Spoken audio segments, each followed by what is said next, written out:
machine. No use to fight back. MMA, knock your nigga head like a KKK. Hush your nigga mouth if you can't walk the talk. Smoke. Me running, me running, me running really, really fast. Ginger eye on the back of me black ass, chasing me like a devil, pot belly of the beast. Calling me a dickhead, there is no resist. Closing inch by inch, got me in a pinch. Modern day Scotty Rock a laundry lynch. Chasing me like a devil, pot belly of the beast. Calling me a dickhead, there is no resist. Oh, close, smoke, me running really, really fast. Ginger ire on the back of me black ass, chasing me like a devil, pot belly of the beast. Calling me a dickhead, there is no resist. Closing inch by inch, got me in a pinch. Modern day Scotty Rock a laundry lynch.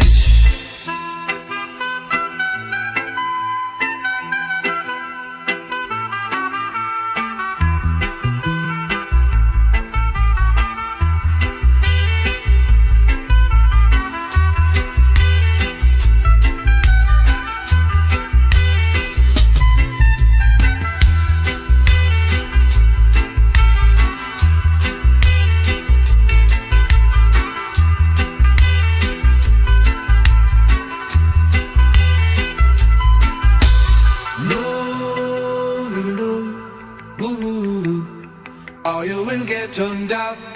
No, no, no, no, no.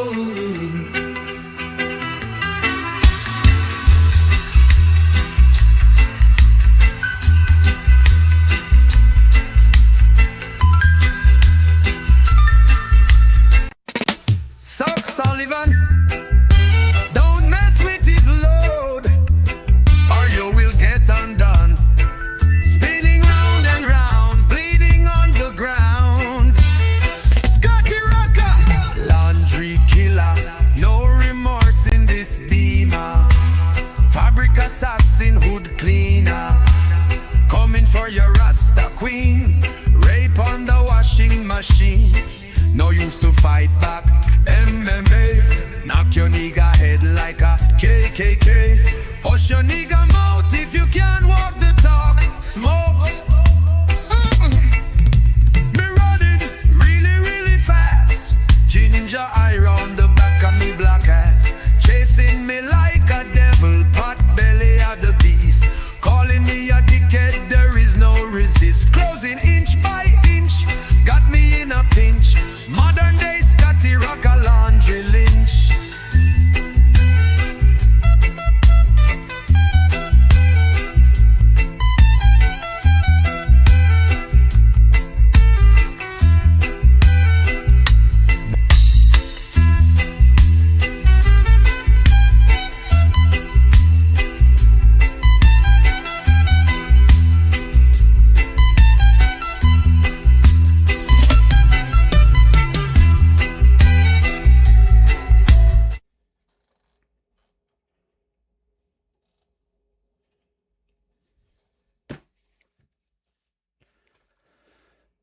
What is going on, everybody? How are we doing today? As usual, hope we're doing well. It is a Sunday. We usually would not be streaming today, but I have not streamed in, I believe, a little bit over a week, so I feel like I should get a stream in. I've been sick, and I'm still a little bit sick, but I'm not nearly as bad as I was. I still got a bit of a runny nose, still a bit of a cough when I inhale. You know when you inhale and it feels like there's like a filter that you have to breathe through because of the congestion? It's like that. It's still kind of... Still kind of feels like that just a little bit, you know. It's now going on 2 weeks that I've had this issue, and it's gotten a lot better than it was. I had to call out of work 2 days in a row a couple of weeks ago because that's how bad it was. I was fucked up. I actually almost went to the hospital. But I'm doing a lot better than I was now. But hope everyone's doing well, you know. I've been talking a lot lately about how I'm probably on my way out of this. I'm probably not going to be doing too much more streaming in the future. It's not that I'm not doing too much more streaming. I'd still like to stream 3 times a week until the end. And if I can manage that, then I will. If not, then hey, it is what it is. But I do want to, I want to start looking towards the end game. I want to start looking towards what's going to happen when I'm like, okay, I think I can't do this anymore. I don't think I can stream anymore. Um, excuse me. Um, and I'm just thinking about stuff. I'm just thinking about stuff is what I'm doing, and I'm trying my best to find a way that I can kind of make my exit in a way that's going to be satisfying for everybody. I obviously greatly appreciate all of the people who are here. Like, for instance, one moment I have to hit live chat. For instance, Smart Moron and Andrew Mencenez. I hope you're both doing well today. Your boy REA moving up in the world, linking Clav and Jack Doherty. Yeah, I saw that. That was the best thing ever. I loved the hell out of that. Having known, look, I'm going to tell you guys a story, all right? I don't know if REA will love the hell out of the fact that I'm telling the story. But it's just I've held on to this story for a while, right? It was the first day I met REA, right? I show up to a rally because I've told the story before. I know this guy through street politics, is what some people would call it. It makes it sound really gay when you call it street politics, but other than that, it's just call it activism. But I met REA through a group of activists that I started running with, and REA was a long-term member of this group. We would end up going our separate ways eventually. I won't bother telling that story if I'm being honest with you. I don't think it. I don't think there's any reason to say this, but I just remember the first day I meet these guys. Right, we're hanging out in this spot that we decided we would hold down because the rally that we were at, there was, I think, about 10 of us. And then there was like another 50 to 100 other conservatives from different groups and things like that. The role that we tended to play was kind of a security slash we were the guys that actually operated on Antifa's level, you know. We weren't afraid to get into fights. We weren't afraid to show up to their events and seriously fuck with them. Try to shut events down, not just counter protesting. We have our signs and we don't like the communists. No, we would drive right into the, not literally drive, but we would go right into the middle and cause such a scene that it would disrupt their entire thing and they couldn't do what they wanted to do. But because of that, we were in a place where we knew the rest of the rally was going to want to come to at a certain point. So we decided to hold that place down and defend it from occupation by the Antifa losers. And they decided not to fuck with us at all. This was the first time they had ever seen anyone like us. So they were like, okay, what the hell is this? They kind of steered clear of us. But there was an excuse me. I'm butchering this story. I'm butchering this story, and it's not that great of a story in the first place. It's that I'm going down memory lane is what's happening. So I want to tell this story just so you guys know the first time me and REA were ever around each other. I got to take a piss, right?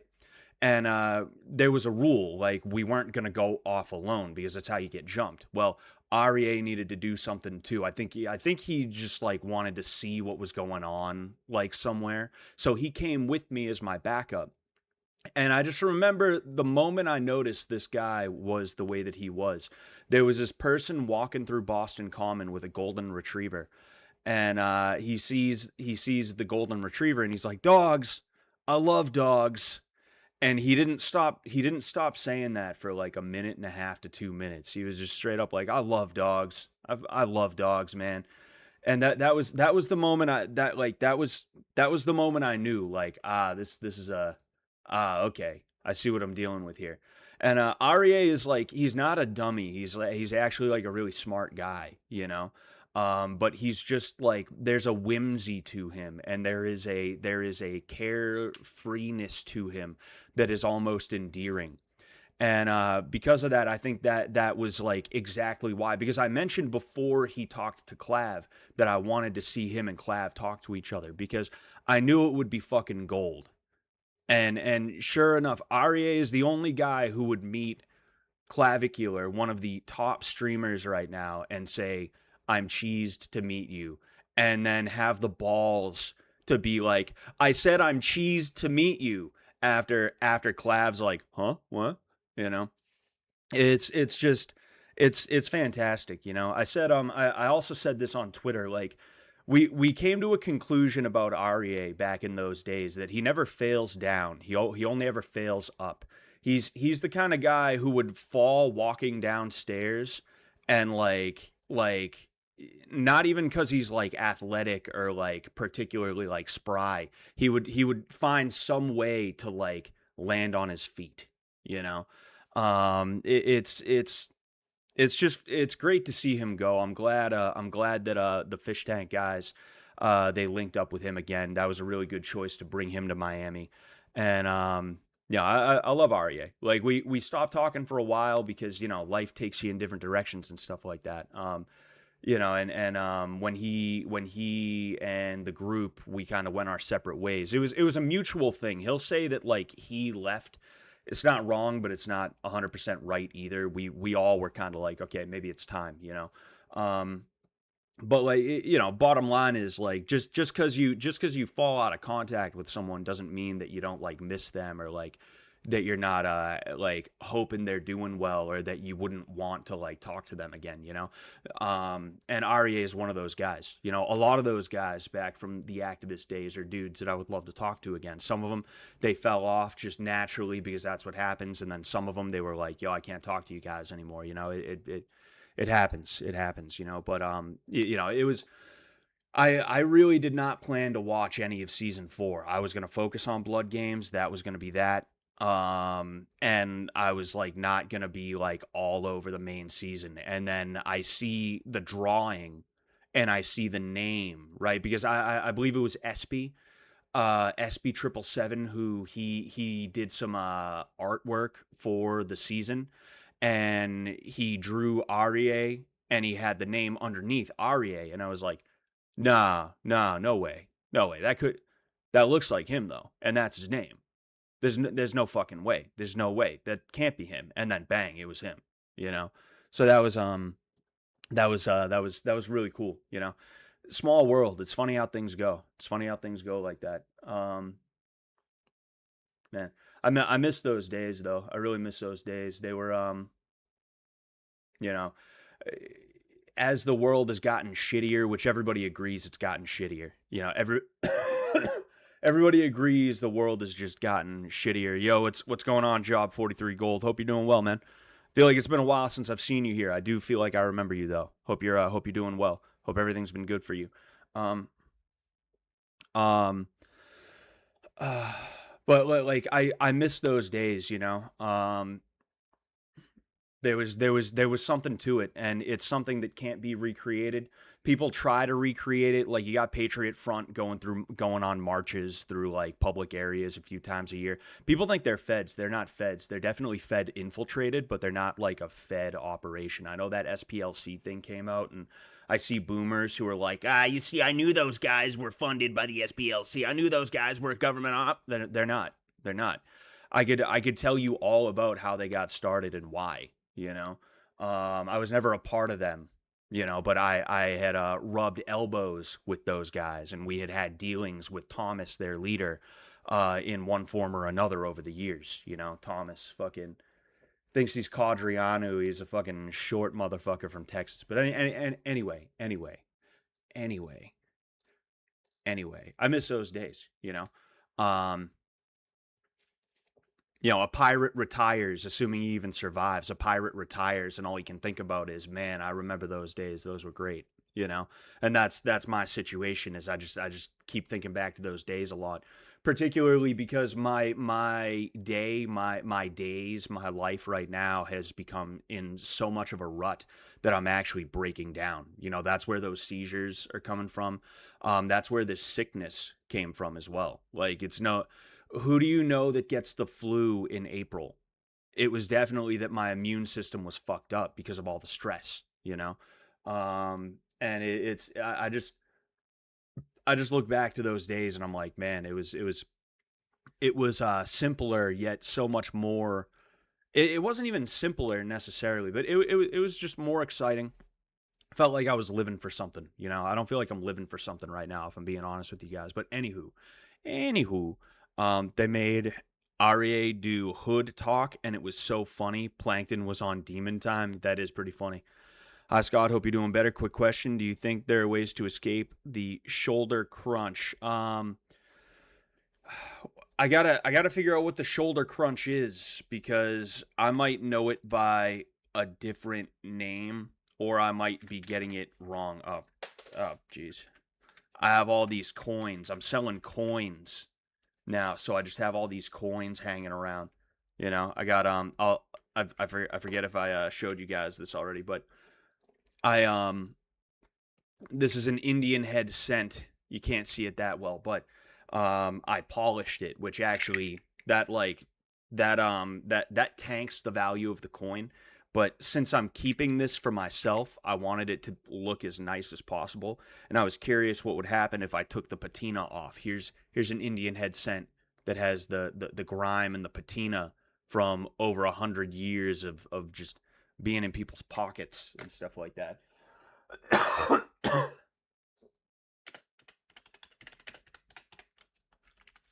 Yeah. Why can't I fucking type? It's because I got too much shit hanging around on my desk is like a mess right now.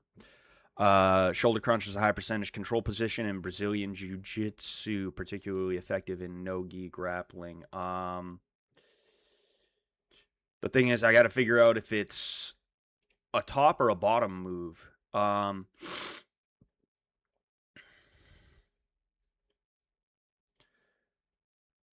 Pinch, headlock, and shoulder crunch. I would assume, right? Because there are some things in jiu-jitsu that I learn that I don't know names for. Like that's one of the things in jiu-jitsu. That's why Eddie Bravo was so prolific when he started forming his 10th planet system, is because there were so many positions and movements in jiu-jitsu that didn't have names. So someone would just be like, and then do the thing, or like, and then move your arm into this position, right? Eddie Bravo gave a bunch of different names to these like micro positions and micro movements that make up like the entirety of a move, that made it a lot easier for people to understand and learn different moves and stuff like that, you know. But like, even with stuff like that, for one thing, not everybody's a 10th planet guy, and then for another thing, you're also sitting there at an open mat and some guy learned something like 5 years ago and he thinks it's going to help you, so he shows it to you quick, and he doesn't think to give you like a straight rundown of like, okay, this is the name of this move, here's how you do it. He's just like, oh, you know what you want to do here, this, you know. It's like the gift wrap, right?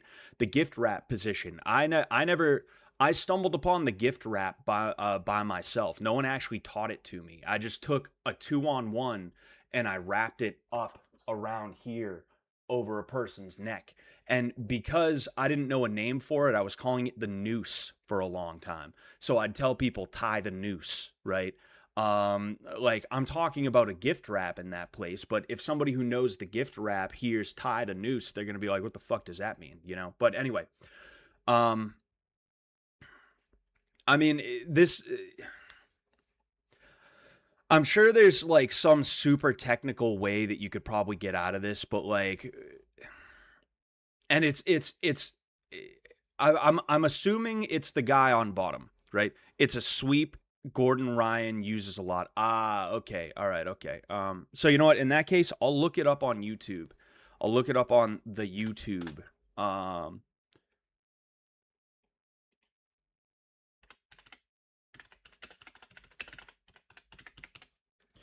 You see, the thing about jiu-jitsu, right, is that there's an there's an intellectual side and there's an athletic side, right? And I actually saw this with Gordon Ryan, because he's got this issue with what's his face, Craig Jones. He's got a famous beef with Craig Jones, and Craig Jones, he pioneered, or he kind of made popular the octopus guard, right? And Gordon Ryan, to be an asshole, was like, hey, I'm going to release a free video showing you how to counter the octopus guard. And it's all things that, like, a lot of it you wouldn't even need to be taught. Like, it's something that somebody would just like automatically assume if they have proper understandings of like how to use pressure and how to use weight. And I just fucking spat some food out of my mouth that was probably stuck in my teeth. But like, he's showing this stuff, and then I'm seeing people still using octopus guard, and they're trying to use his stuff, meaning Gordon Ryan's stuff, against the octopus guard, and it's failing, right? And that's because, yes, intellectually that stuff works, athletically it works too, but it's not like, there's so many different angles and so many different things that could happen in a grappling match or an MMA fight for that matter, that, like, yeah, like, in theory it's gonna work, but it doesn't always work, you know. But let's go ahead and check this out.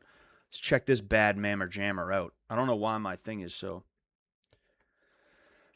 Okay, so he's got this same position that I was looking at a second ago.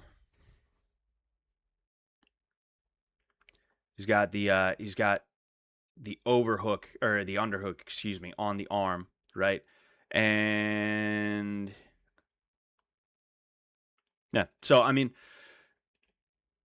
he's calling that a shoulder crunch sweep, right? Oh, speaking of Eddie Bravo, there he is. He's calling that a shoulder crunch sweep, right? And I mean, obviously it works, but like, it's not really anything that special, you know. It's not really anything too special. The issue is what's going to happen when you try to go for X, Y, or Z, right? Right away, right? Let's see here. So I have a feeling this is a combination of two things. One, Gordon is pulling this guy, but two, this guy is falling for the trap by allowing himself to be pulled up. He's going with it a little bit. What Gordon wants to do is to get this dude's center of gravity over him so that he's easier to control. He needs to try his best to not allow that to happen, which is easier said than done. But right away, as soon as he snatches this,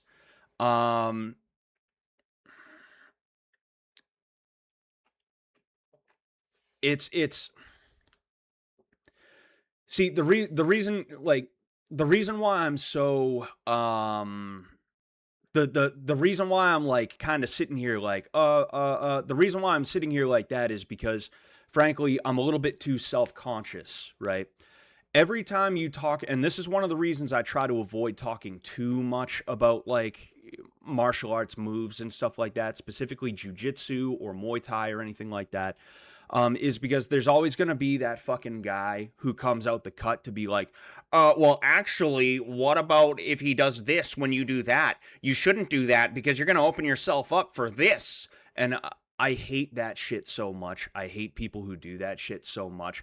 I try to make sure that I avoid opening myself up to that. So if I ever seem a little like, hey, I don't want to fucking talk about that. Like, if I ever feel like seem like I'm giving attitude when somebody asks me for my opinion, I don't mean to. It's just that I know that what I'm being asked to do, whether the person means it or not, is going to open me up for some fucking asshole to be like, actually, you know. And I just don't want to open myself up for that. And that's part of the reason why, like, when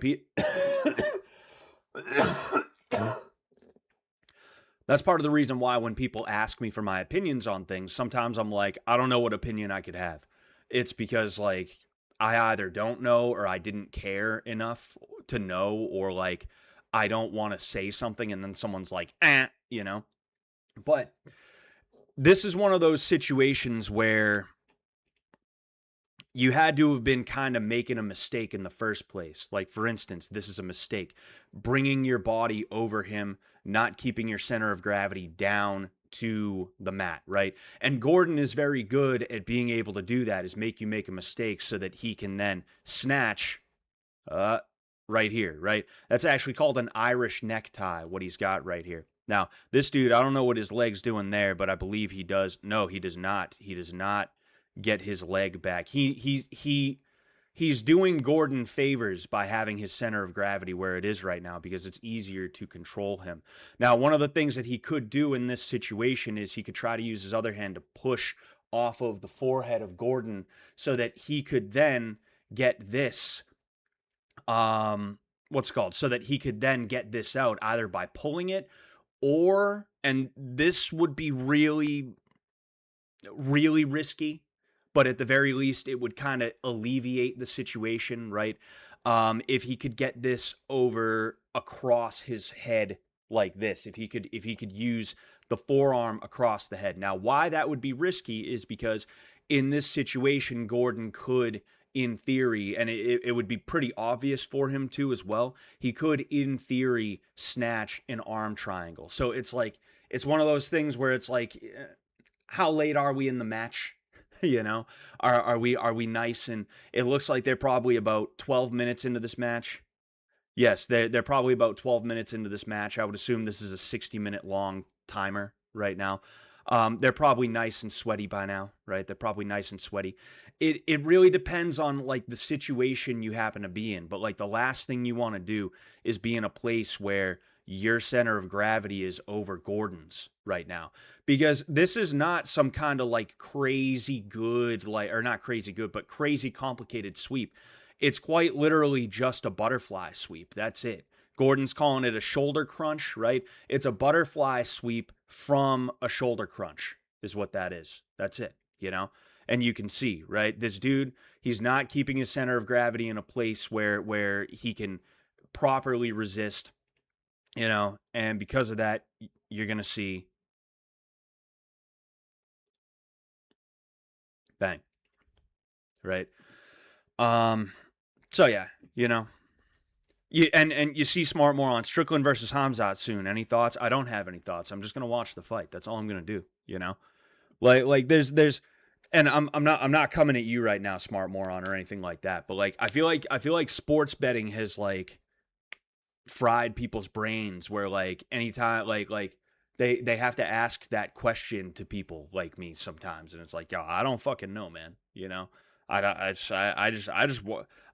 want, look, I just get excited. I be quiet, get excited for product, and then get excited. No. It's I consume product and then I get excited for next product. That's all I do. That's all I do. I don't think critically about this shit. I think critically about what's in front of me right in the moment. I think critically about, oh hey, Sean's doing a good job with his jab, but Hamzat seems like he's getting ready to shoot in for that takedown. So Sean's got to be careful. Oh, there's the takedown from Hamzat. Oh man, is Sean going to be able to get up? Like that's what I think about. That's what I think about. I don't think about, gee, who do I think's going to win? It doesn't even interest me, like, thinking about that. If I'm being honest with you, I feel like it's just too much, like, processing power that I'm using for something that I could just wait and see, you know? It's like the weather. Like, I don't watch the weather, you know? I get up, I look outside, oh, shit, it's snowing. I guess I ain't wearing shorts today, you know? Oh, shit, it's sunny out. But given the fact that it's March 13th, I would assume it's probably not a shorts day, you know, like that type of stuff. Again, not trying to be rude or mean, Smart Moron. You know, what you said just happened to trigger what I'm talking about. But like, you know, it's not meant to be like a fucking leave me alone, dude. That's not what it's meant to be. You know. Oh.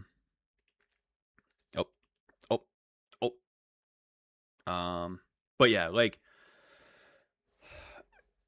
one thing you'll learn about jiu-jitsu as time goes on is that, like, there is a lot of athleticism that can make up for bad technique, you know? And that, like Gordon Ryan, like, is very technical. He's very technical, but he's also very athletic, and that's something that a lot of people have called attention to, is that, like, a lot of what he's able to get away with is because of the steroids and because of the athleticism that he has. But it's not just that. You know, that shoulder crunch was not anything like extremely special.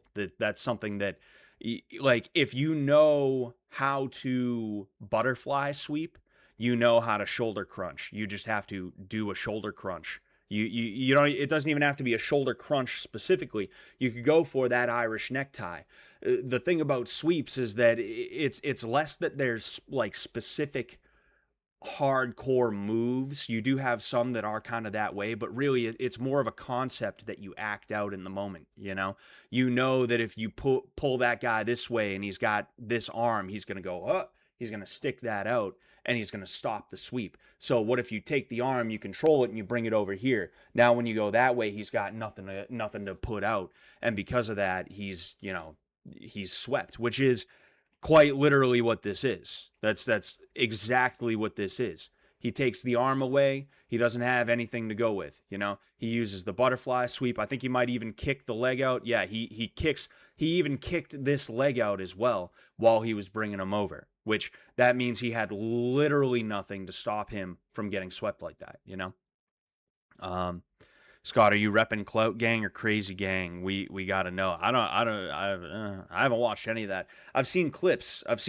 Like for instance, the REA clip in the whatever it's called, the club with clav in claviculars, clubicular. But other than that, you know,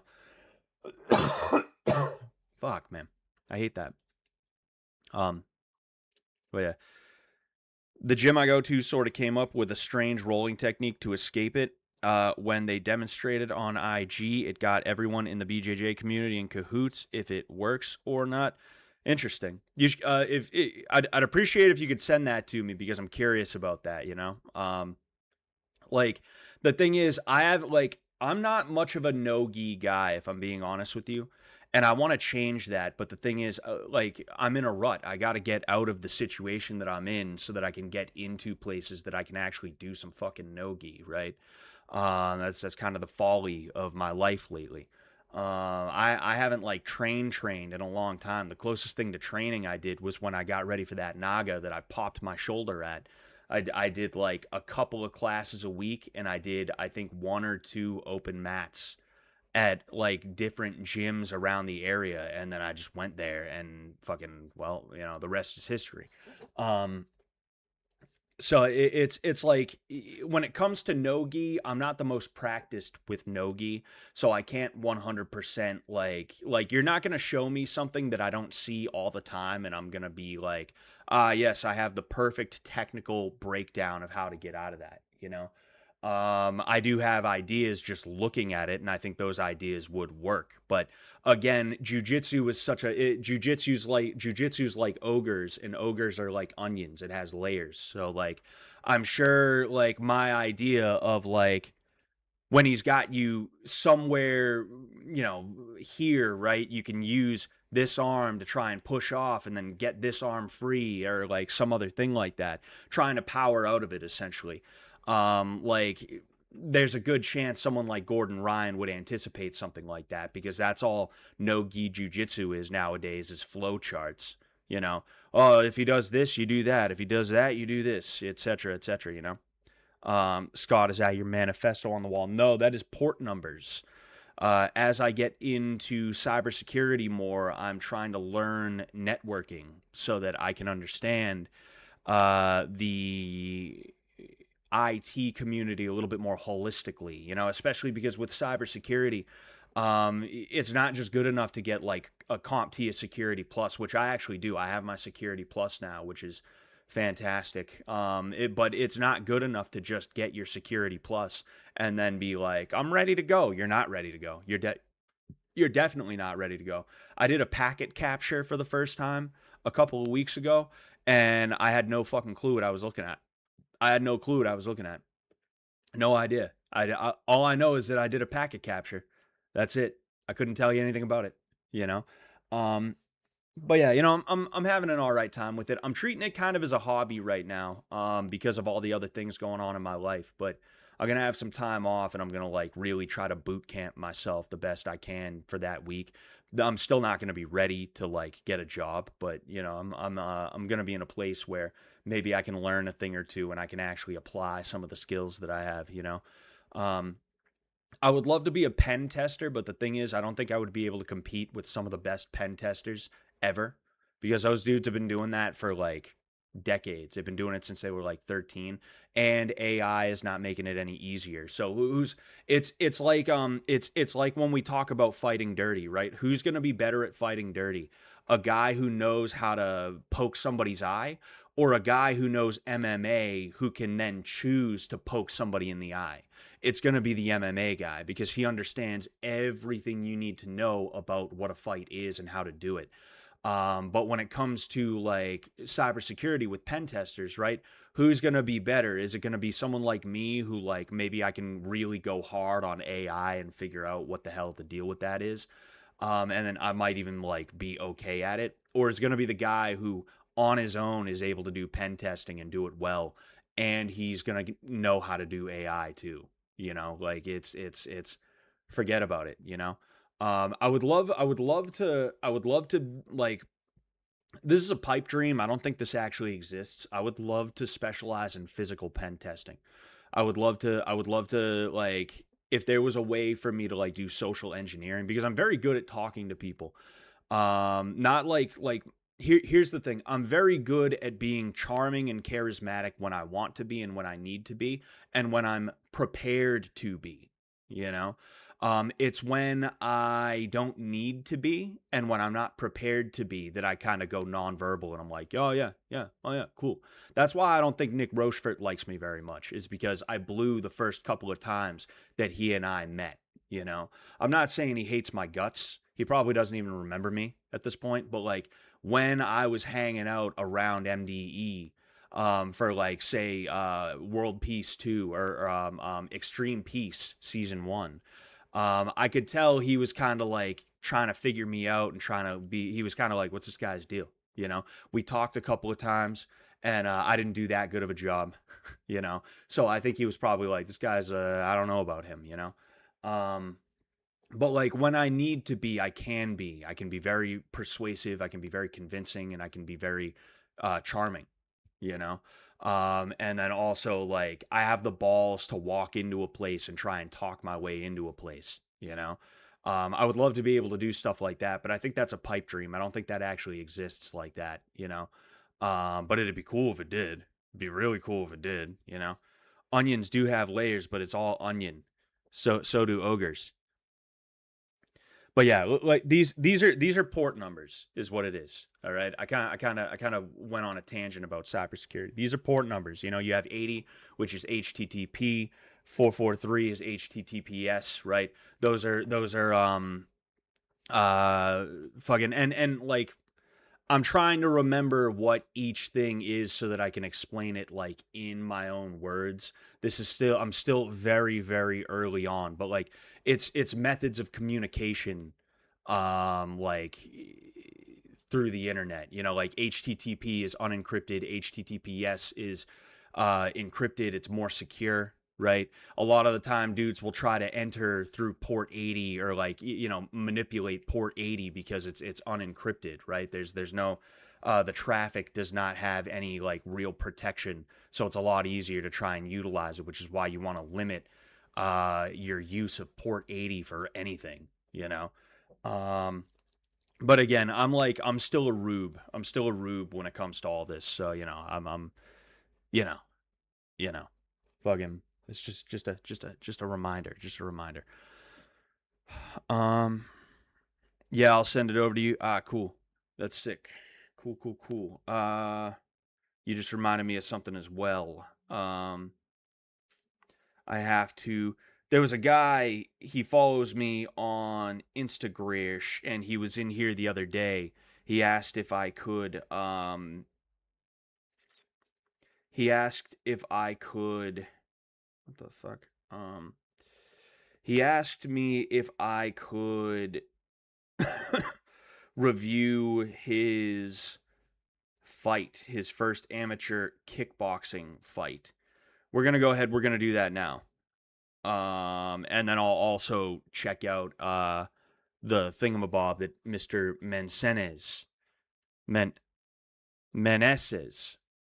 I've been saying your name wrong for years, dude. I apologize for that. Meneses. Meneses. Is it Meneses? Tell me one if it's Meneses, or two if it's Meneses. All right. I've been I've been I've been saying your name wrong for years now, and I'm only now just figuring that out. So I apologize for that, sir. But um nah, bro, I know more than all you MMA guys because I did 6 years of Taekwondo 25 years ago. I am him. Yeah, like that's really how a lot of people think though. That is how a lot of people think. It's pretty bonkers. It's pretty insane. I am not sure if I. Oh no, I did. Okay, so it should be in my history. Should be in my his story. So it's okay. So it's Meneses. Okay, all right. Yeah, my bad. Oh, excuse me.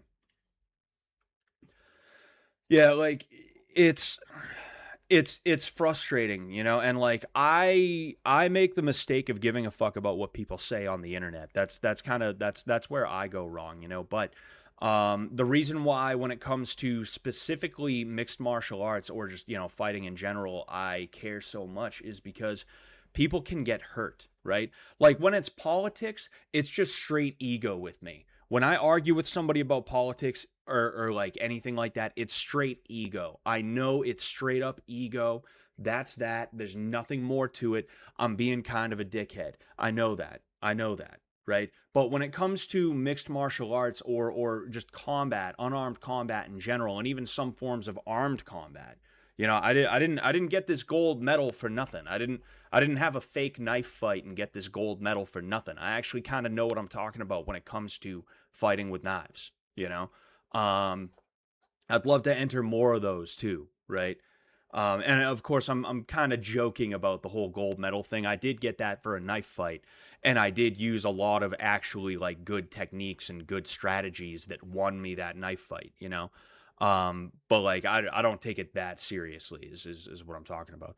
Um, but like when it comes to combat, people can seriously be injured. So if there's some smooth talking, some jive turkey talking that jive about, dude, if he takes you down to the ground, you just hiss, you just hiss, hiss, hiya. You just do that to the throat, and you're gonna break his dick. You're gonna break his shoulder with that hiss to the throat is what you're gonna do, and then you give him a aya, and then he's gonna die. He's gonna fucking die is what he's gonna do. It's like when somebody's talking like that, there are people out there who will actually take their word for it because in their head they don't know anything and it sounds right. It sounds kind of correct. And that's something that a lot of these bullshit martial artists, these like Penchak Silat, these like black kung fu guys in New York City. There is a certain kind of guy you only find in New York City and Atlanta, I've noticed. It's New York City and Atlanta. These are the two places you find this dude. The black kung fu dude who he has never been in a fight, or if he has, he never used any of his kung fu for real. And when you talk to him about martial arts, you say, yeah, I mean, I might throw a jab cross and then change levels to go for a takedown. His response to you is going to be, "Oh, nah, man, you don't want to do that. A, B, you don't want to do that though because you shoot him for that takedown, dude. I'm a drop that elbow, and then you after I drop that elbow, you gonna be stunned because that's what's gonna happen when I hit you in the spine. B, you gonna be stunned, and then I'm gonna hit you with the tiger paw to the back of the head, and then you waking up, me standing over you, like in theory, right? If you don't know what the hell you're talking about, like that makes sense. Who would want to get elbowed in the spine and then hit in the back of the head? Nobody would, right? But the reality is it's not that easy to do something like that. And even if you did, it's not going to be nearly as effective as you think it will be. People are a lot tougher than you think they are. And this is something that all martial arts coaches kind of do. They overestimate how devastating what they're teaching is going to be, including Muay Thai and boxing dudes. They sit there, dude. You hit somebody with this cross, you hit them right here, right here, right there, right there, right there, right there. Fucking they always have like their favorite place to try and aim a cross or a low kick at. Um, Dude, you hit them with one of those, you're going home early, dude. You're going home early.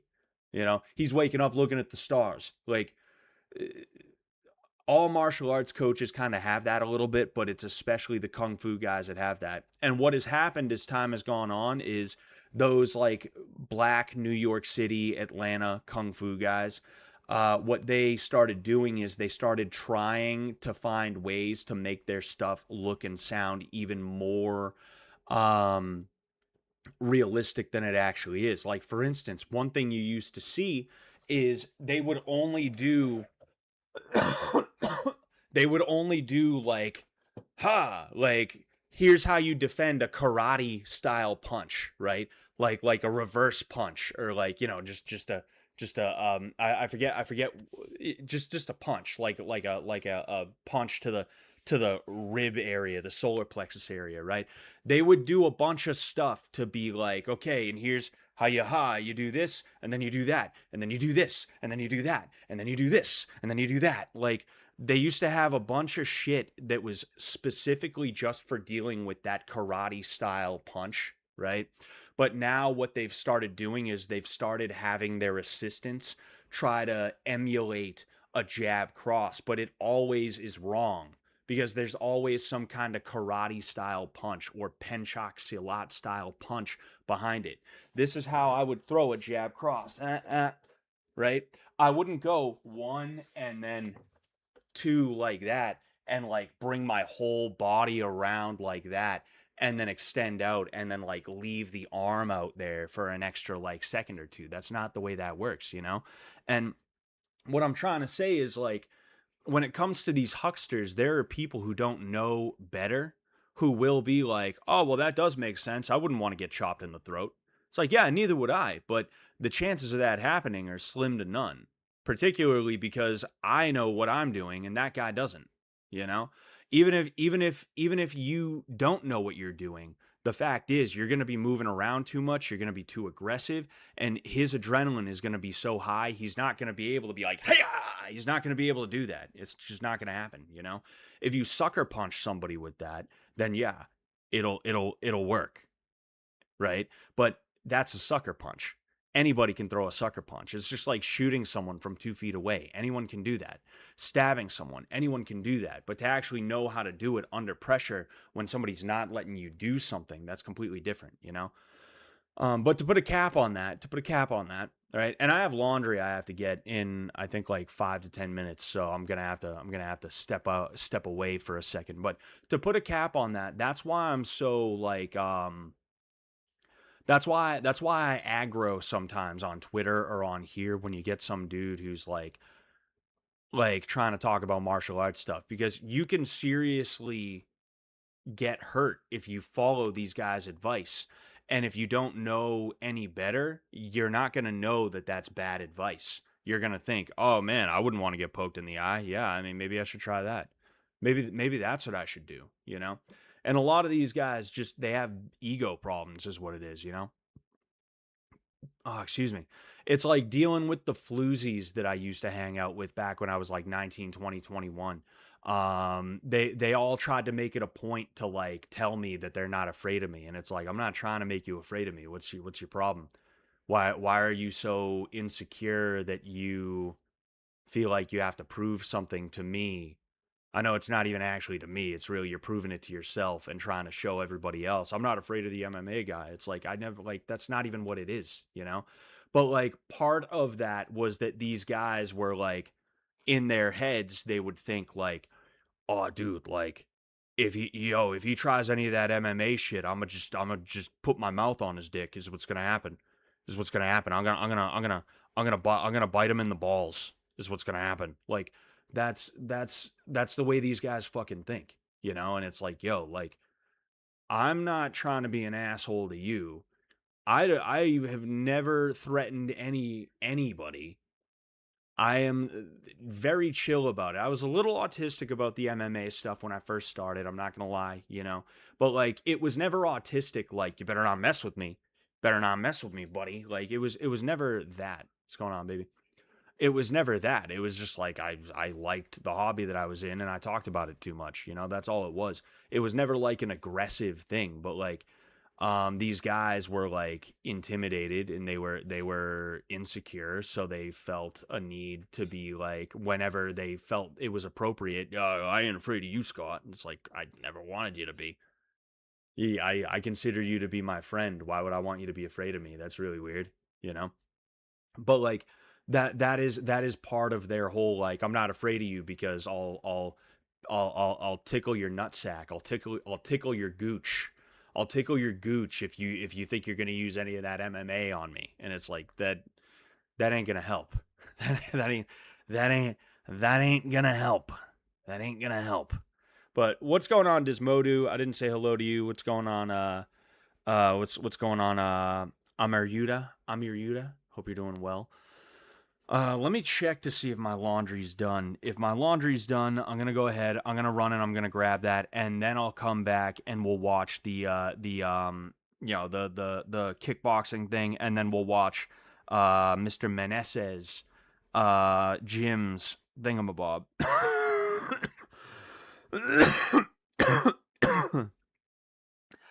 Gosh darn it.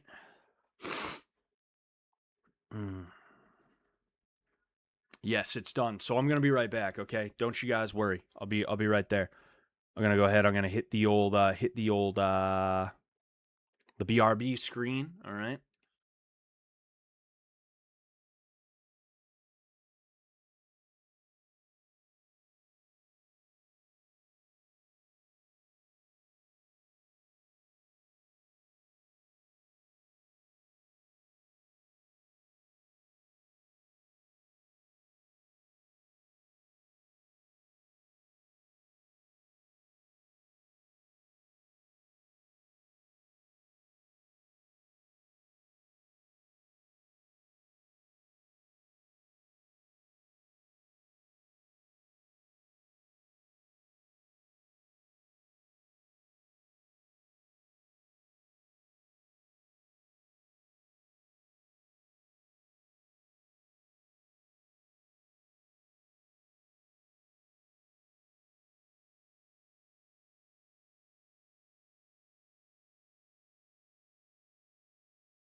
the worst part about the issue,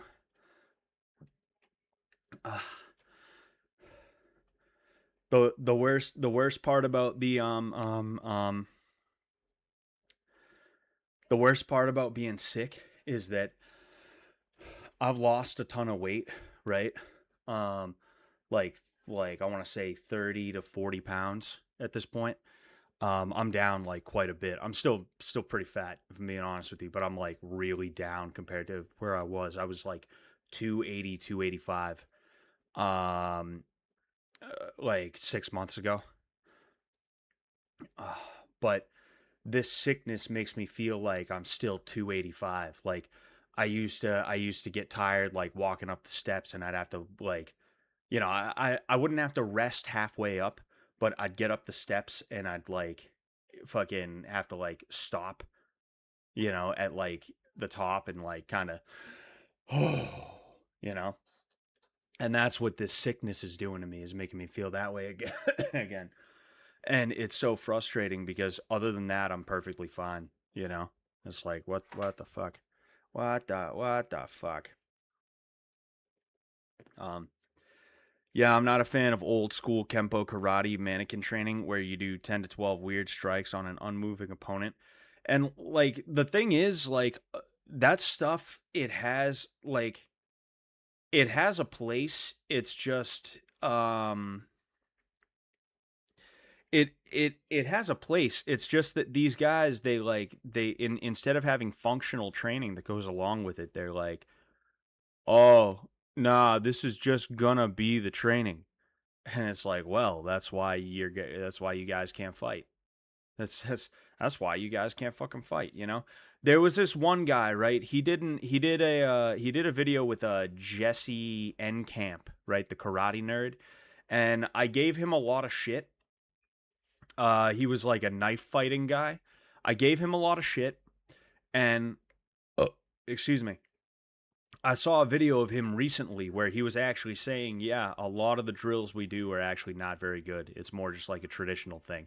If I was in a knife fight, this is what I'd do." And he was like a lot more measured and a lot more like he was a lot more intelligent about it. And I was like, "Oh, all right. So this guy is legit, you know? It's just he's teaching something that's more tradition than anything." And that's part of the issue with that's part of the issue with we call them traditional martial arts, is that it's less about learning how to fight and more about handing down a tradition. And in the case of something like, say, karate, that tradition is actually French in nature, for one thing. The whole standing in lines, going here, here, all at the same time, that actually comes from Savate training. That comes from French military training. When they would teach their naval men, their seamen, Savate. I almost said the Chinese, the Japanese saw that and they were like, "Oh, that's cool. That's a good way to teach a bunch of people basics at the same time." You know, they what's it called? Um, they took that, right? But then like the other side of it is that when you're learning karate, what you're really learning is like phys ed for 7-year-old Japanese kids. Is really what that is. If we're being honest here. Instead of having gym class the way we do in the West, specifically America, they had karate as their like physical education. And because of that, when you're learning karate, whether you realize it or not, what you're learning is something that gets taught to like 10-year-olds in Japan, is really what's going on. Or at one point, that was a big, like, an almost mandatory part of a lot of their school curriculum, you know? Um, so it's one of those things where it's like whatever you put work into, you're gonna get better at. And if you're a Kempo guy and all you do is put work into doing like 15, 20 strike combinations on a bob dummy, it's like, well, you're gonna get really good at that, but good luck actually fighting somebody, you know? Excuse me, jeez. What's going on, Big Uncle Ruckus? How you doing, man? All right, but so this is I'm gonna call him Yeah Buddy, and I actually don't even know which one it is, if I'm being honest with you. I don't know which one of these guys is Yeah Buddy. I would assume it's this dude right here though, because The filming is taking place from his corner, or from this corner. So we're gonna give a breakdown of everybody, but I would assume we're supposed to be cheering for this gentleman right here in the purple trunks in the red corner.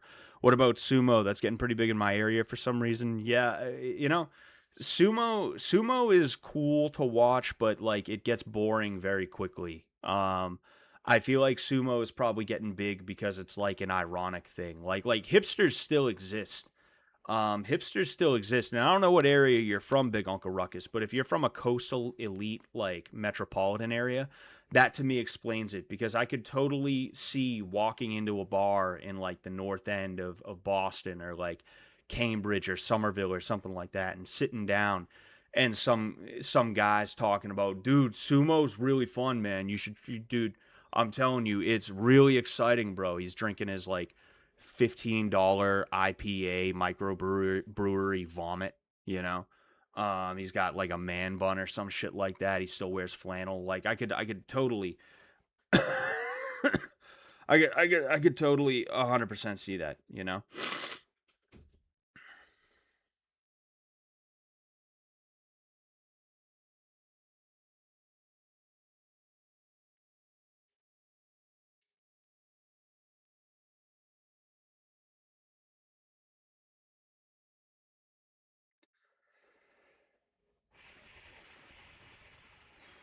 Sorry, I'm texting somebody who I need to text urgently.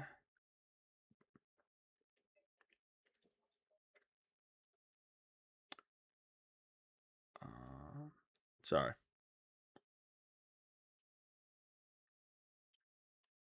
All right. Anywho, let's get it going. We'll go ahead. Oh, geez Louise. Sorry, we're gonna go ahead. We're gonna start this over because it's like blasting in my ear. I don't want to have to scream over the sound effects, but I don't want it to be muted either.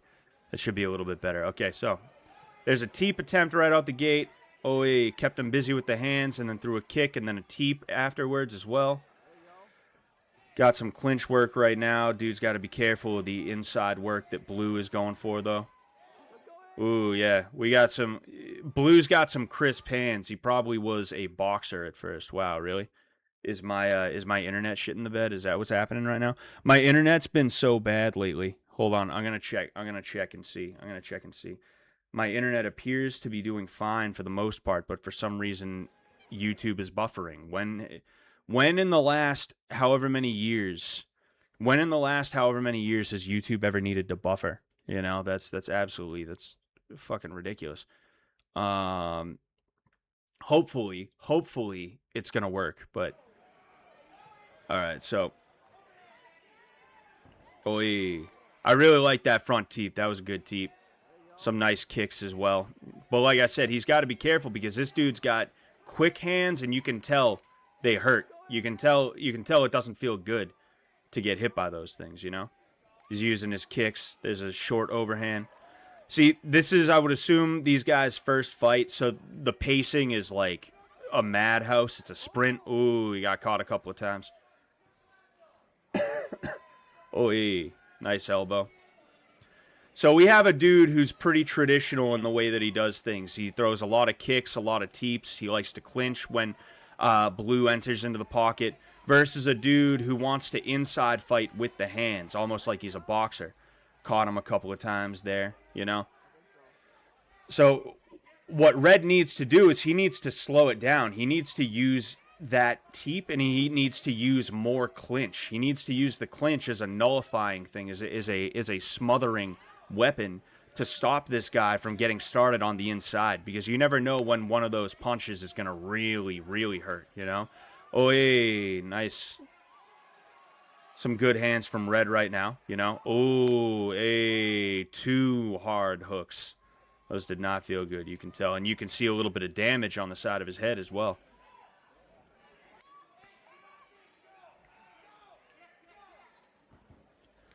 Ooh, and you see, that's what I was talking about, is he needs to use that teep to keep Blue away, you know?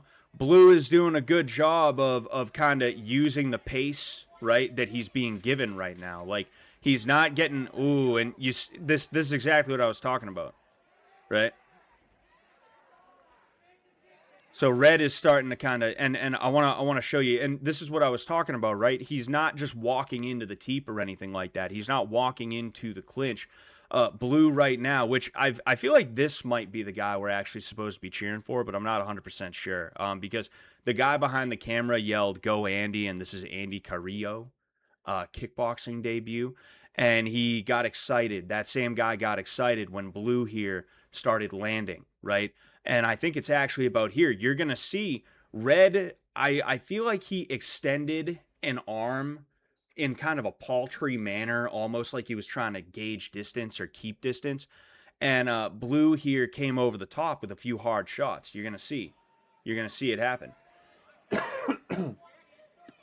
It's gonna happen soon. Like, bang, bang, bang. You see, he was throwing jabs that were like he shouldn't even been throwing those. There was no there was just nothing behind those jabs, you know, even if they landed, even if Blue put his arms behind his back and let himself get hit in the head, the judges probably wouldn't have actually counted those as significant strikes. They wouldn't have been things that land, you know.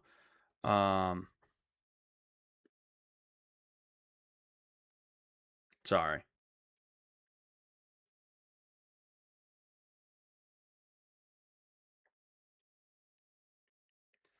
Sorry, I'm trying to fucking figure something out with my dad right now, you know?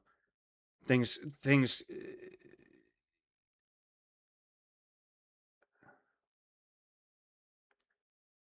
can't just be simple with old people. There's got to be like you can't just have one system for like multiple things. That each thing has to have its own system. And now you have to have this big conversation about it with somebody, and it's like, yo, like what is it with people getting old and they can't just do things the simple way, you know? It's like I got to go to my dad's house tomorrow, and I was like, "Oh, I'm going to go in through the front door." And he's like, "Do you have the key to the front door?" And it's like, "Why is there a separate key for the front and the side door? Why is there two different keys? What is wrong with you? What is going on here?" But anyway, anywho, we're going to go ahead. Again, like, I feel like, you see, like, what Red is not doing a good enough job of right now is he's not slowing the pace down and making it his fight. It's still Blue's fight right now, and that's why, even though Red was doing a good job at first, as time has gone on, Blue made some adjustments to the way that Red is fighting, and because of that, Red is kind of a step or two behind. But let's go ahead and all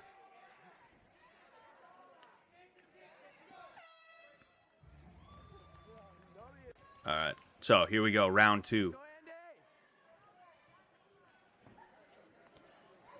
There's an uppercut that misses. There's, you see, he needs more teeps. He shouldn't have been throwing double kicks because that's just going to allow Blue to get in on him. He should be throwing kick, teep. He should be going teep to stop the... Honestly, kind of like that. It missed, but it kind of had the same effect. Exactly what I was talking about, right? He should be throwing a kick to the leg, then a teep, or he should be throwing a kick to the arms, right? And then a teep. Stuff that he's going to land, and then he's going to make it impossible for Blue over here to swarm after the fact, right? But then on top of that, I was saying right here, right? So Blue goes for a kick. It lands on the back leg. I didn't realize that's what was happening there right then. But what Red does a good job of, even though his teep misses, he takes the opportunity to try and throw some shots on somebody who was stuck in the pocket momentarily, you know? And that was good for him. Oi.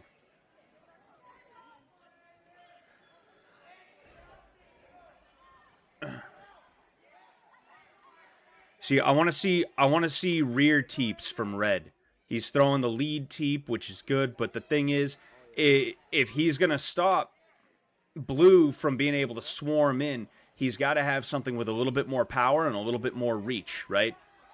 because that lead teep does not have enough reach to actually. Oh, yeah, that was a good combination, but also a good response from Blue. There's Blue again fighting on the inside. He gets caught. Oh, yeah, and you see there was a half-hearted teep attempt that he didn't even finish, and he got caught.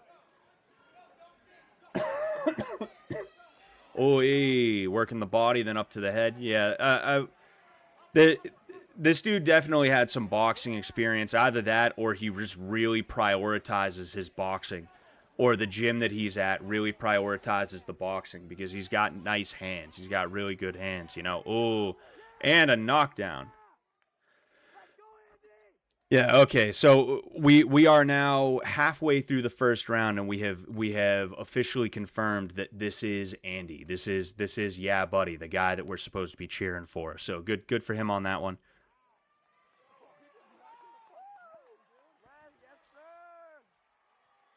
Gonna see. We don't have that much more time, but we have just enough time as to where I feel like this could keep going.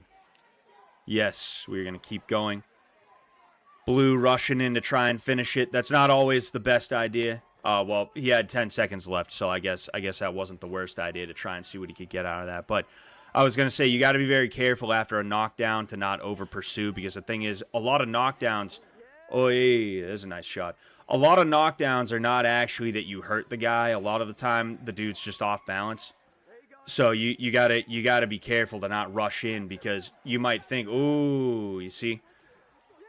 He's doing a really good job, right? I'm going to talk about the last 10 seconds after I finish this point. What I was saying is, like, you might think, oh, he's hurt. He's not actually hurt. He just slipped, you know? And because of that, you're rushing into what's going to be like a straight right down the middle or an overhand that goes over your gloves and knocks you on your ass. You know, you got to be careful of that. But one thing Andy's doing a very good job of is he's mixing up his strikes. He's not just going to the head. He's going to the body to try and lower the hands, and when he's noticing the hands are getting lowered, he's going bang right up to the head. And that's what gives him not just that, but also the knockdown, right? You can see he goes body and then head, and that's what gives him that strike that started this what could be fight-ending sequence. We're going to see, like I said, we have a suspicious amount of time left where, like, maybe there might be a little bit more to this fight.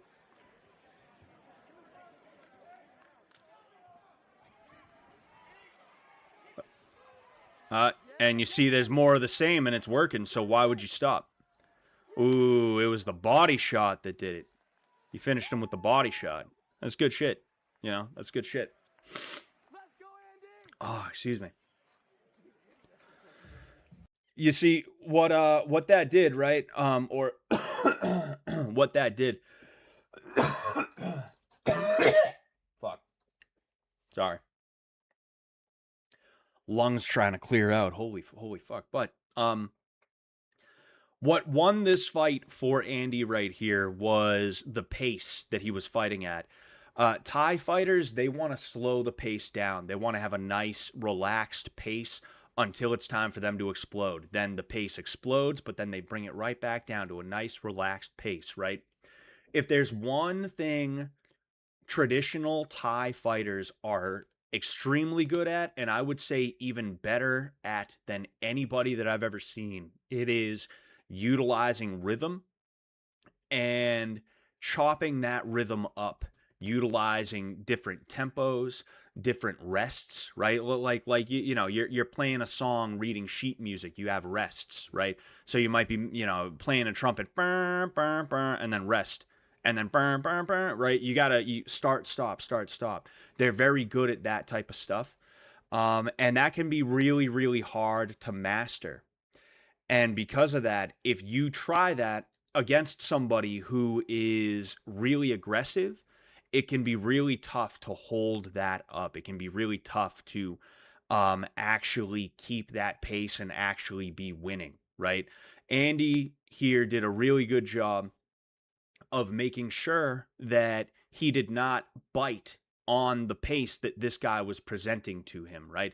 It would have been real easy for him to just keep walking into those teeps, to keep getting his leg hacked away at with those leg kicks. it would have been real easy for him to walk into the pocket and just get clinched with, like we saw in the first round. But he didn't allow that to happen. So that was really good on his part, you know? Um, yeah, it was, it was just a good performance, you know. Bottom line, congrats, you know. It's good. It's always good to win your first. I didn't win my first. I won my second.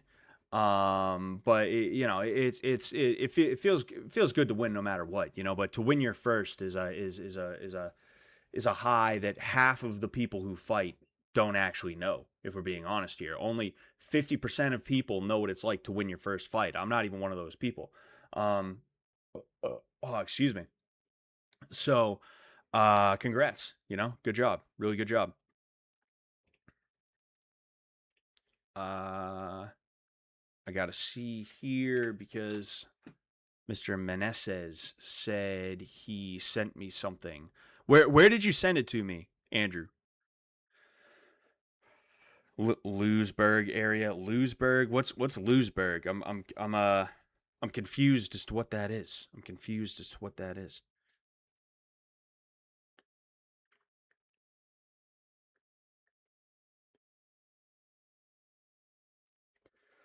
You know, one of the craziest things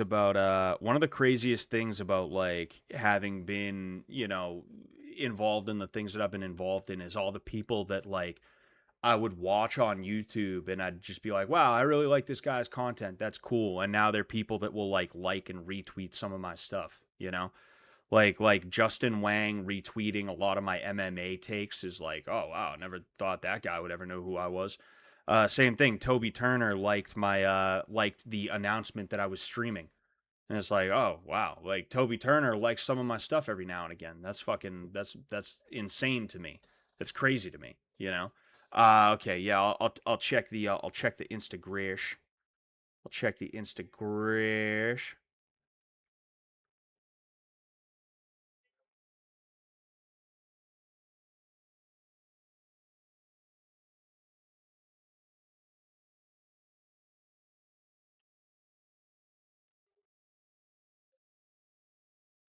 Sorry.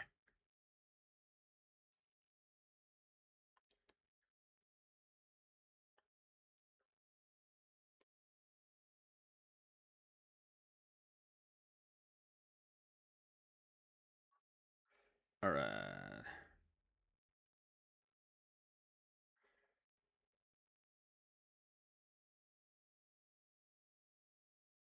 Where?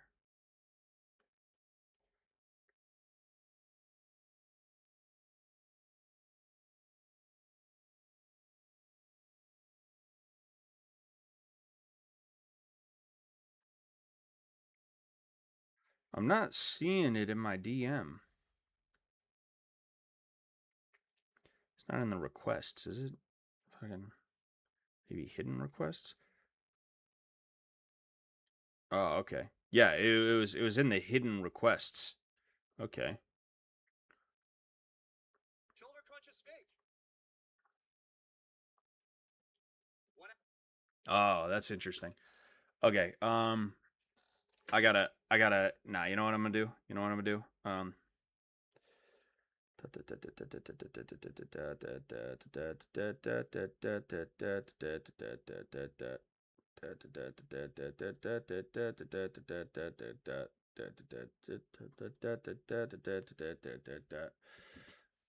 I have to take the link from my I have to take the link from my Instagram and I have to go over to my Twitter and send it to a group chat. Not even tell the people why I'm doing that. Just send it to a group chat, and then and then I have to pull it up here for you guys to see. So Time is I'm going to unweight my left hand. I'm going to feed my hand into my partner's far hip. And from here, I'm going to bring my head inside the space of his hip. And from here, I'm going to fall to my hip and immediately hike up into front headlock. Shoulder crunch is fake. Shoulder crunch is fake. When I'm in a shoulder crunch, this is a really bad situation. So what I'm going to do, if I have the time, is I'm going to unweight my left hand. I'm going to feed my hand into my partner's far hip. And from here, I'm gonna bring my head inside the space of his hip. And from here, I'm gonna fall to my hip and immediately heist up into front headlock. Shoulder crunches. Yeah, like I could see that working. It kind of reminds me of like a Ghost Escape except reverse. Either that or I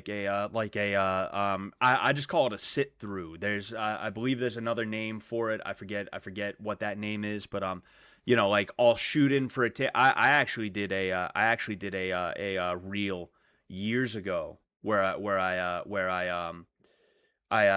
did a move like that, but not like this. I was trying to think of how long ago I did that reel where I showed the sit out, right? But I just call it the sit out, right? But I'm sure there's another name. Some people I think call it a peek out or something like that. But it's kind of similar to a lot of those kinds of like slick moves that you see. And I could see that working, you know, but it's like I said, there's a lot of different aspects of jiu-jitsu, both like theoretically as well as momentarily, you know, like in like when things actually go down. And you know, it just depends on what you're able to get away with in the moment, you know. But like I said, like one of the keys, like I said, to not getting hit by that sweep is to make sure that your weight is here, not here. You don't want this guy, like, he's going to try and pull on you.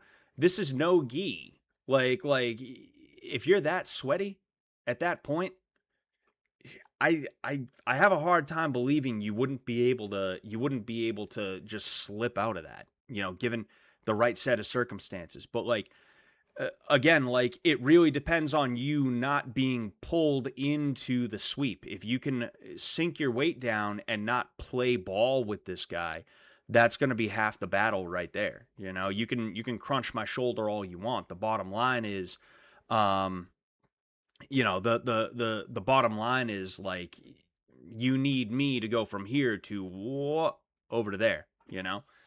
But yeah, you know, that's interesting. And I could see something like that working, you know?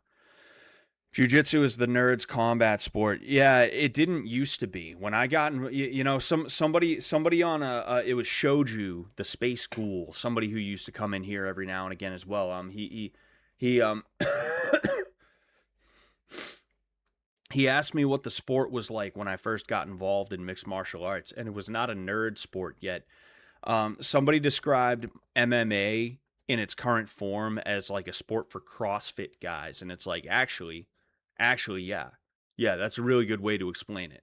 You know, that's the perfect way to explain it, and that's part of the reason why I'm like, yo, I don't want to be Mr. MMA fighter, because these CrossFit guys are dirty, and I don't want to be fucking dirty. I don't want to be playing with dirty guys, and I don't want to be dirty myself, you know?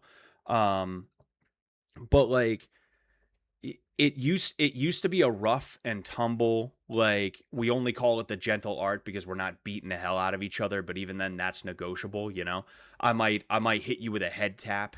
That's a little bit more than just a tap, you know? I might hit you with a snap down that's more like I'm clubbing you with the back of my elbow. You know, I'm going to blast double into you, and I'm going to shove my forehead. I'm going to headbutt you in the sternum. Like, it's called the gentle art because you're not stabbing or punching someone. You're not bludgeoning someone, you know, but it's not gentle. It's not actually gentle. It's only gentle by comparison, you know? And it used to be a rough and tumble sport for rough and tumble dudes, but now it's for dudes who want to wear tights. It's for dudes who they get off their tech bro job and they want to feel like a warrior, but they don't want to like this is the dumbest part about it too. You can sit in a chair typing away all day with a fucked up ACL. It's not good. It sucks. You don't want to do that, you know? But like, if you're a tech bro and you're going to do your jiu-jitsu, injuries in jiu-jitsu do not affect you nearly as bad as like someone like me, who I went to a tournament, I popped my shoulder, I had to call out of work for 2 days, and I wasn't sure if I was going to be able to go back to work that third day, but I did. And my shoulder is still not 100%, if I'm being honest with you. I still, like, even here, there's a pull, there's a tug, you know? It's not 100% still. I work with my body. I move heavy boxes all day. So you got these like loser tech bros who are like, I do jujitsu, and what that means is they put on spandex, they put on leggings, and they put on long sleeve rash guards, and they sit down to their butt with their legs open, like they're taking a porn picture. That's literally doing like um um porn poses. That's their version of like doing jujitsu, is like, what sus pose am I gonna end up in? And they think they're like badass. They think they're cool shit. They think they're hot shit. They think they're cool shit. They think they're hot shit. But really, they're pieces of shit. And it's so annoying. It's so annoying what jujitsu's become. And I don't see it changing because the feedback is too positive. And this is something that I talk about, right? I talked about this. I'll go ahead. I'll pull it up on the. I'll, I'll pull it up on YouTube.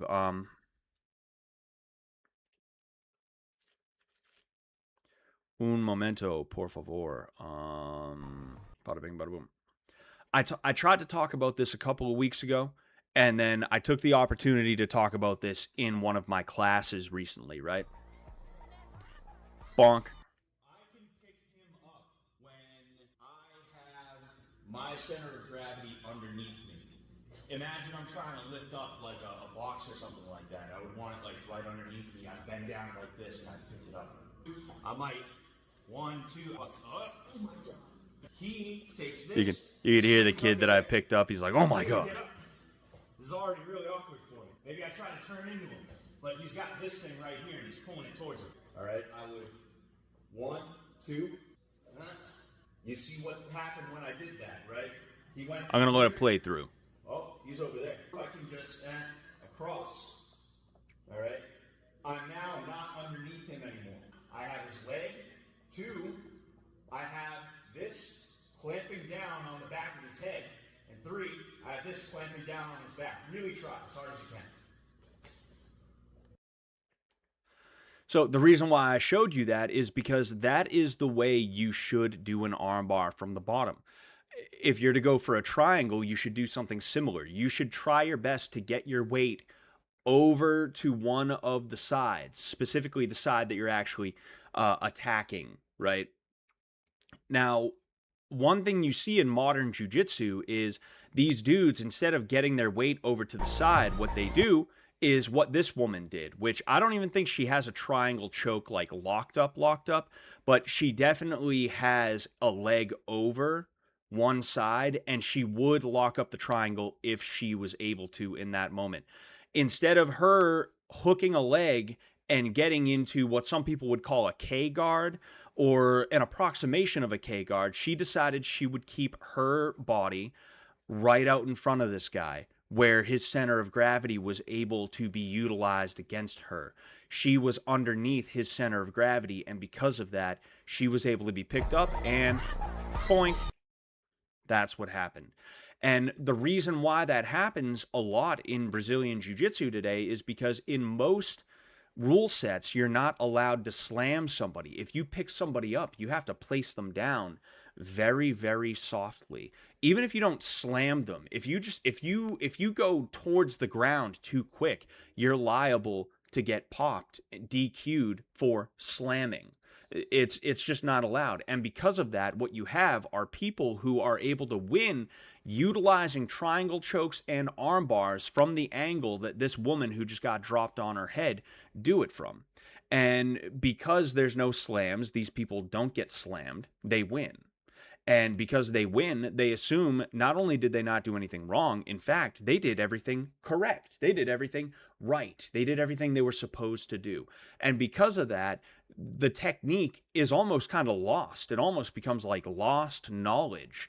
And you don't see people doing that anymore because, well, I mean, the guy who won 40 Nagas, the guy who has 40 Naga belts, or like the guy who did decently well at an ADCC qualifier, or like some other guy who just has tons of gold medals, is saying Here's how you do a triangle choke.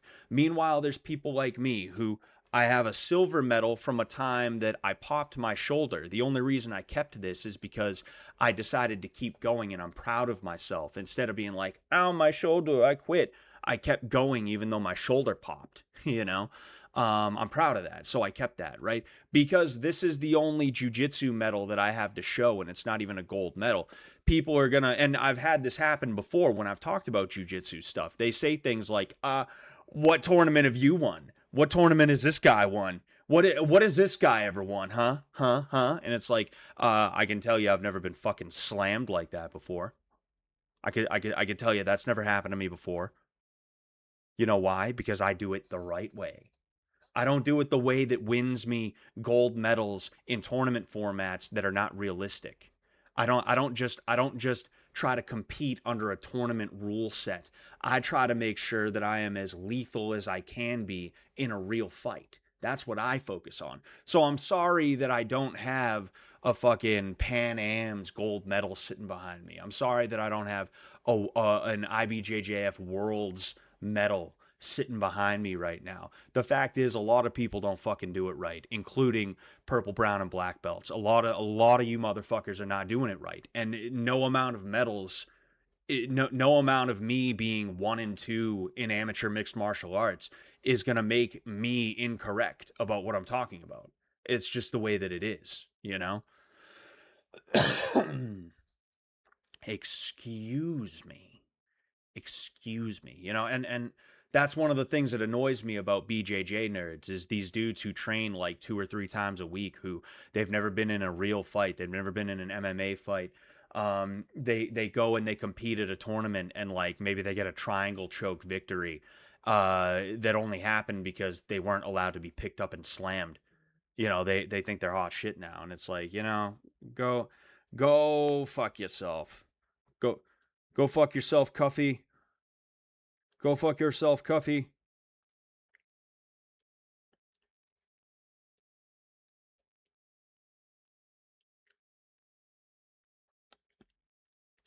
Sorry about that. Anyway. But yeah. Dude, this is frustrating, is what this is. This is frustrating.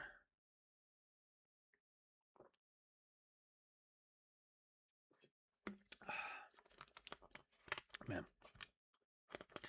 Thanks, just wanted your input. Also, that Josh being BJJ YouTuber made a video testing it out and he couldn't get it to work. Granted, he knew the technique was coming though. Yeah. That's like that's one of the things about testing anything, right? And this is another folly of martial arts, right? Is like, and we call this out when it's like karate guy pretending to test a move on karate guys, right? We call this out when it's karate guys doing it, but when it's jiu-jitsu guys or Muay Thai guys doing it, we don't think to call this out, and it gets really fucking annoying because you have people who it's like if I know, right, if I know the only thing you're going to be throwing at me is a rear straight hand, right, whether it's your left hand or your right hand, right, you're going to be throwing a cross at me, right? There are so many things that I could do that I would not be able to do in a fight, right?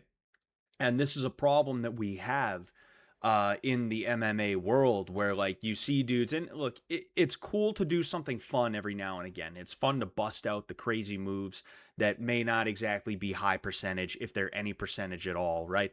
It can be fun to treat the class to that every now and again, right? But you gotta be able to, like, tell people, hey, you know, maybe you don't want to try this in a fight. Maybe we're just doing this because it's fun and it'll kind of get you to loosen up and have a good time in class, and, you know, it'll get you to relax a little bit, right? It'll get you to flow, right?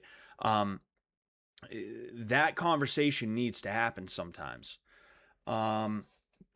But like, it gets frustrating when you know something's coming, or I'm losing the plot here. I know what I'm trying to say, but I'm all over the place with it, I feel like.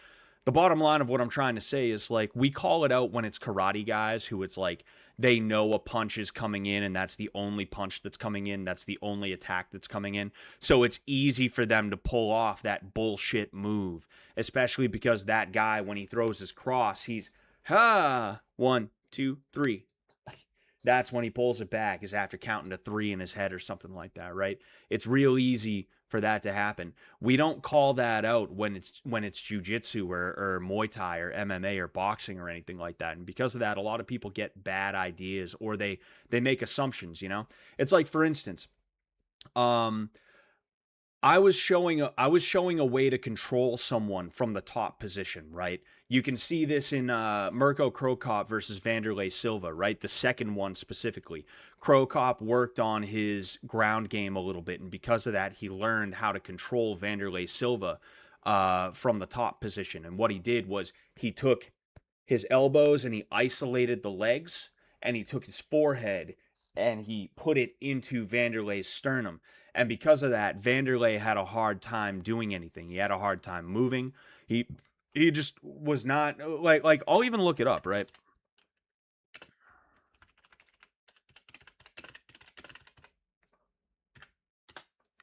I want to see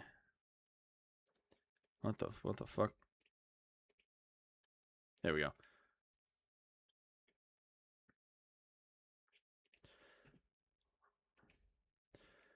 I know I'm going to get popped too, right? I'll show you what I'm talking about here, right? Because this is exactly it. So you can see, right? Bang, bang. As soon as he gets into a place where he feels like he's going to start to lose control, you see Cro Cop puts his head in Silva's chest or his sternum. He takes his elbows and he isolates Vanderlei's legs with his arms, and because of that, it makes it hard for Vanderlei to really do anything. You know, he's kind of just stuck here. I don't want to get popped for copyright or anything like that, so I got to be careful how much of this I actually show. But if you watch this fight, you see that's what Cro Cop is doing this entire time. I went to teach that to a group of people back when I was, I believe, a purple belt. I was leading a class one day because, you know, the black belt, something came up and I was the next highest belt. So it's like, all right, well, I guess I'm just leading class today. I decided I would teach that, right? And I told everybody, okay, let the person do it to you and just try to move around a little bit. Don't like try to get out necessarily. Just try to move around and so you can feel and he can feel just how little there is for you to do in that situation. There was this one asshole. The dude was like 5'2". It's a guy. This dude's like 5'2". He has a Napoleon complex. Instead of listening to me, what he does is the exact thing that I was going to teach next, which is how to get out of that. He puts his hands on his partner's head. He starts pushing down and he starts wiggling out. And naturally, he gets out pretty easily. And he starts looking at me like, doesn't look like it works. He starts giving me this look like, are you sure you know what you're talking about, guy? And it's like, yeah, you knew how to get out of it.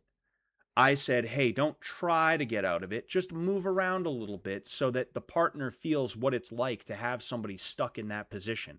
We'll go over how to get out of it in a second. Take it easy. And you're being a dickhead. And what? I'm supposed to be like, oh, golly gee, I guess that doesn't work.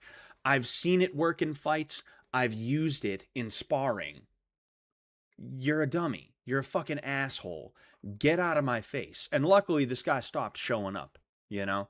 But, like, it's just, some people are just so fucking gay, you know? And they just suck. I can't stand them. I can't stand people who are like that, you know? But, like, that's the type of shit that happens sometimes is, like, because I know the move is coming, it's obviously going to be easier for me to stop the move. And that's what I was talking about with, like, Gordon Ryan, where, like, you got to be careful what you do because he might actually be anticipating that you're going to do this thing.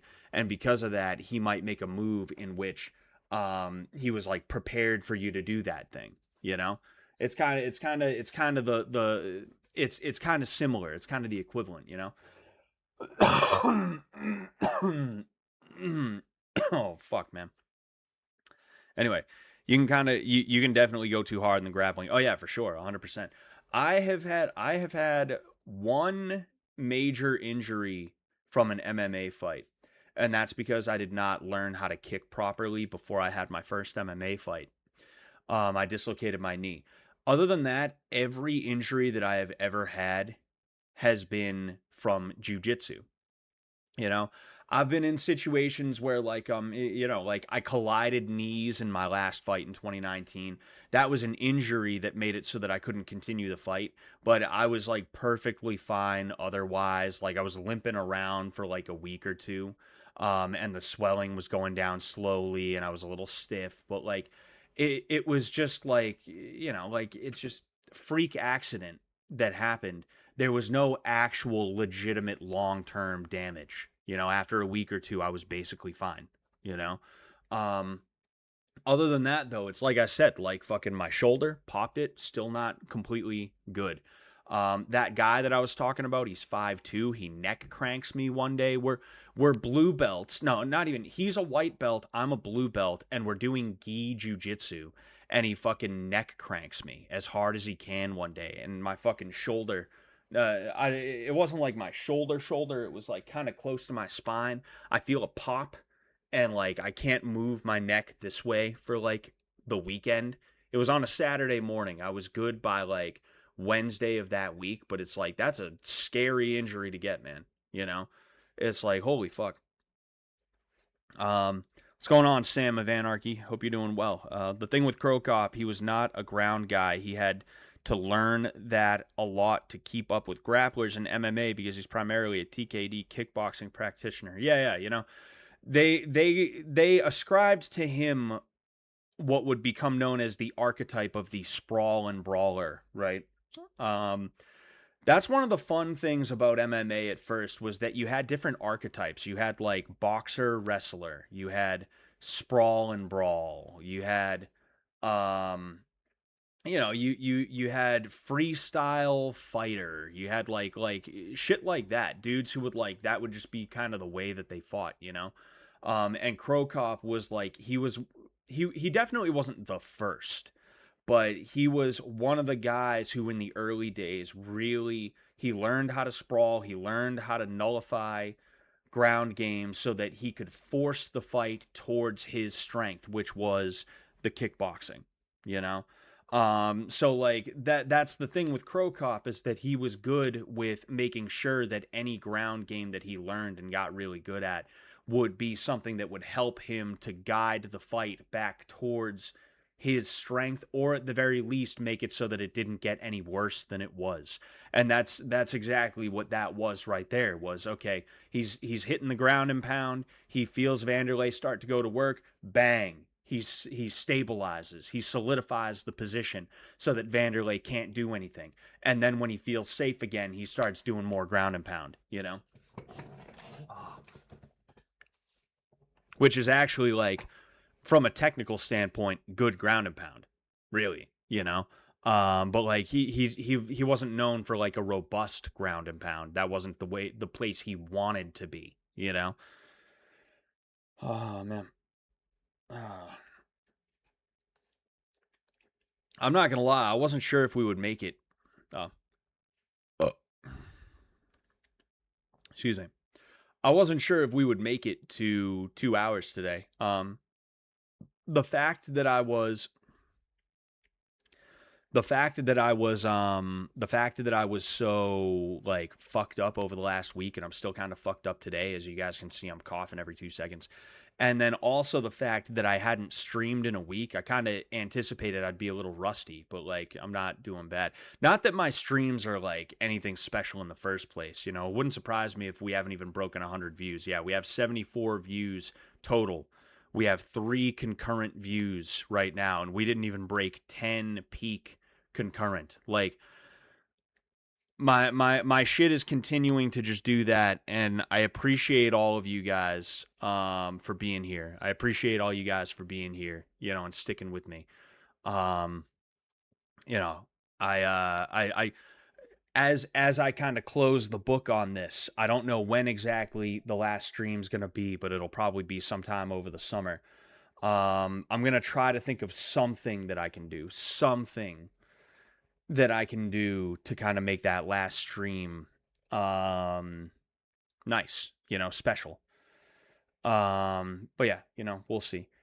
I see Smart Moron said a lot earlier Cage was supposed to be the main character of Blood Games 2. Not the main character, but Cage was going to be a huge part of Blood Games 2. I'll say that much. I don't know what I kind of like.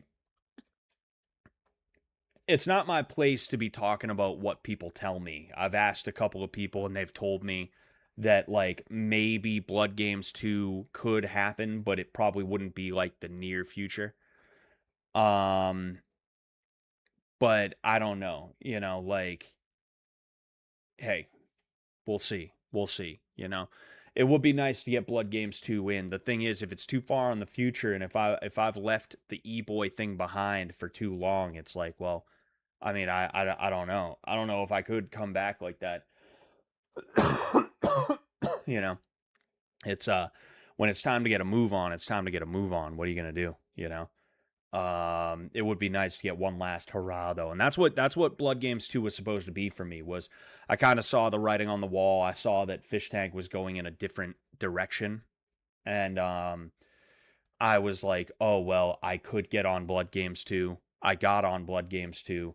This will be like it'll be like an actual goodbye, or like maybe a real see you later, maybe, is what it was meant to be. Blood Games is crazy looking back on it. Jimmy threatening to dox Vance. Yeah, he did he? That's pretty fucked up. That'd be pretty fucked up. Yeah. Like that's what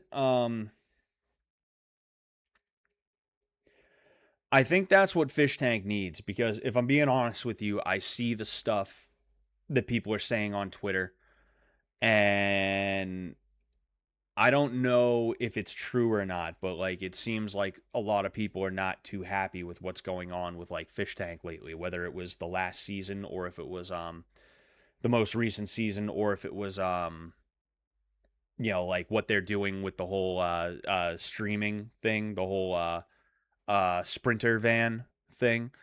What they need to do is just embrace that chaos that Fish Tank was meant to be in the first place. But the thing is, the chaos cannot be, hey guys, what are we going to do today? Why don't we try this? The chaos needs to be, hey, we have a well thought out premise. Let's throw it at them and see how they can fuck it up. That's what D&D is. That's what makes D&D fun. I played a campaign for like 2 or 3 years with the same guys every Saturday night without fail for the most part. We would get together, and the DM did not take it personally that we absolutely positively destroyed everything. He had to railroad us. Like the original MacGuffin of the D&D campaign was that there was this orb that was stolen by these people who, it was like a cult. This orb was stolen by this cult that had the power to unmake the world. And we were supposed to get it back for some king or something like that. And we spent a year and a half not doing that before the DM was like, oh shit, huh? We were supposed to be doing that. I guess I'll just railroad them into completing the quest whether they want to or not. And he railroaded us. But other than that, it was just like the fun in that and the funny things in that, if you were an observer, was how we were breaking everything. So it was like that's what Fish Tank needs to be, and that's what they need to make the spirit of Fish Tank, is like, hey, look, we know that chances are this is going to fall apart, but at the very least, if it falls apart, it can be funny as long as something insane is happening. I think that's something that they need to embrace, and that includes with their streaming, because that's what streaming is. The IRL streaming thing is, hey, let's see how much of a shit show we can get going. That's the basic formula, is like pickup artist who tries to steal a guy's girl on camera right in front of him type shit. Which, like, I don't care, clavicular, dude, based in red-billed clavicular. If he looked at my woman wrong, I would fucking break I would like he would the plastic surgery he would need he would never look right again. You know? That's something I'm not a fan of clavicular because of that specifically. It's like, yo, I don't care if you're just trying to make content, bro. I don't even care if it's like staged. It's like I don't want to see that shit. You know, I don't want to see that shit. You know, because I'm an empathetic person. I put myself in the place of people who are being hurt, are being are downtrodden. You know, and I want to lift those people up. When I see somebody being a bully, I want to fuck the bully up. You know, and I just don't like that. You know, but like that is like an example of like the shit show that IRL streaming is, or like that Chud the Builder guy. Again, not exactly my cup of tea. You know, regardless of what my political or social takes are, I would never want to walk around and like start fights with people. You know, even if it's someone who I know, like, just looking at this guy, I know he's a piece of shit. I absolutely positively know this guy right here is a piece of shit. I'm not looking for trouble, even if I know it's somebody that like might want trouble with me and I might have to seriously put hands on him, you know? But like it gets views and there's people out there who enjoy it. And I can enjoy it to a certain extent when it's in the season and it's like, hey, like Brian's ex-girlfriend, CK, bringing CK in to fuck with Brian was grade A. That was A1 prime. That was the prime rib of crazy decisions that they could make and just watch everything tumble down. That was the filet mignon. That was the A5 Wagyu of good decisions when it comes to having your internet fuck with people show. That was beautiful. Chef's kiss type shit, you know? They need to embrace that type of stuff, you know? They need to embrace they need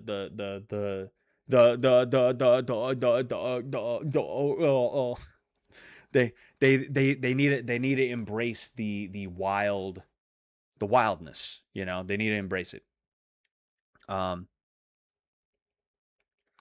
I'll tell the guys at the gym that they're validated. Haha. Yeah, I mean, like, if they're able to do it in their roles, like, if you're able to do it in your roles, it probably works. If it works during a role, it probably works for real, you know? So, like if these dudes at your gym are hitting this, excuse me, in the middle of their roles, it's like, well, yeah, then fantastic. You know, good for them. Oh, excuse me. It was supposed to be fun 2 weeks of LARPing, and it somehow had a lot of drama. Oh yeah, of course, you know. Look, you like it's not even an autism thing. Like people just suck and they don't work very well together, you know?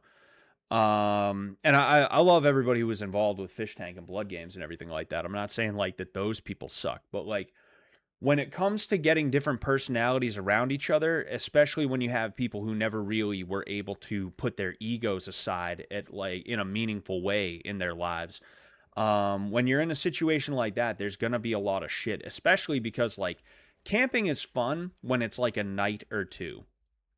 Camping is fun when it's a night or two.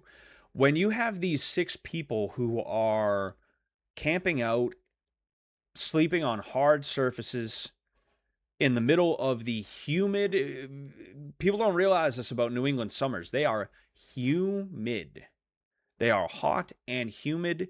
Everything sticks. You do this, you peel your hand away, it feels and sounds like you're peeling Velcro.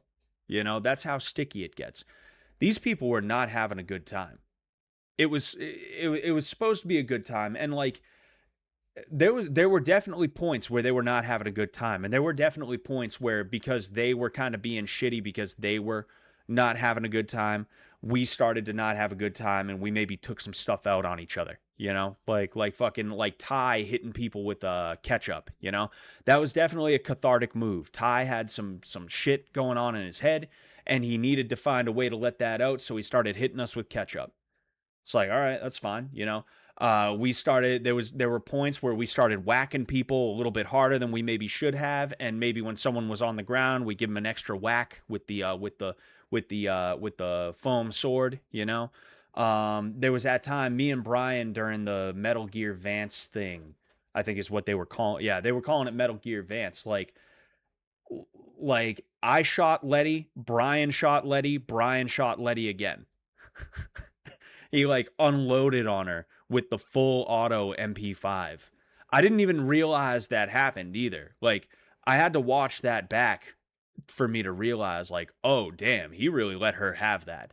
That was a cathartic move. That was a fucking these assholes have been fucking with us for 2 weeks move from Brian is what that was, you know? Oh man. You know, you're gonna tempers are gonna flare, is what I'm saying. Tempers are gonna flare, you know. They threw crickets on REA in the Sprinter. Oh well, that's mean. IRL streaming is in cancer. I would assume you meant is cancer. IRL streaming is cancer and appeals to the lowest common denominator. Truth. It's true. You know. One of the things Sam talked about on an early episode of PGL, I haven't watched PGL in years. I actually think my Gumroad ran out. Like it just didn't renew 1 month. I don't even know why. And I just never renewed it. But there was an episode of PGL. It was one of the early episodes where he talked about like the peasants, the serfs in like a I gotta burp. The peasants, the serfs of a society, the people who like back in medieval times, they looked inbred and they had the buck teeth and they're like, why, hello, master. How are you today? You know, those kinds of people. Oh, I think I'm gonna go get some crumple dumples. You know, like that type of shit. The unwashed masses, you know. Those people didn't go away. They just watch No Jumper. You know, they just watch IRL streamers is what they do now. You know, that's the way they do things. They buy Hellcats for $500 a month payments. They buy designer stuff that they don't have the money for, so they put it on a credit card. They buy Gucci belts, Versace, other luxury brands. They do that shit, you know, and they just ruin their lives, and they make your life harder indirectly and directly, you know, and that's when they get home from not working a job or working like a fucking like menial job foolishly, like they can't even do that job right. They fuck it up like 5 ways to Sunday. When they get home from doing that, they hop on Kick and they watch Clavicular. They hop on YouTube or wherever No Jumper does their thing, you know. They watch a guy who lets black dudes fuck his wife. That's what they do. That's what they do, you know. Switching to Kick was a good move for Fish Tank. They consistently hit the front page. Oh yeah, they should have did that a long time ago, you know. And that's not some kind of like 5D chess, like I'm a smart guy kind of thing either. That's like obviously they should have done that a long time ago, you know. Oh man, but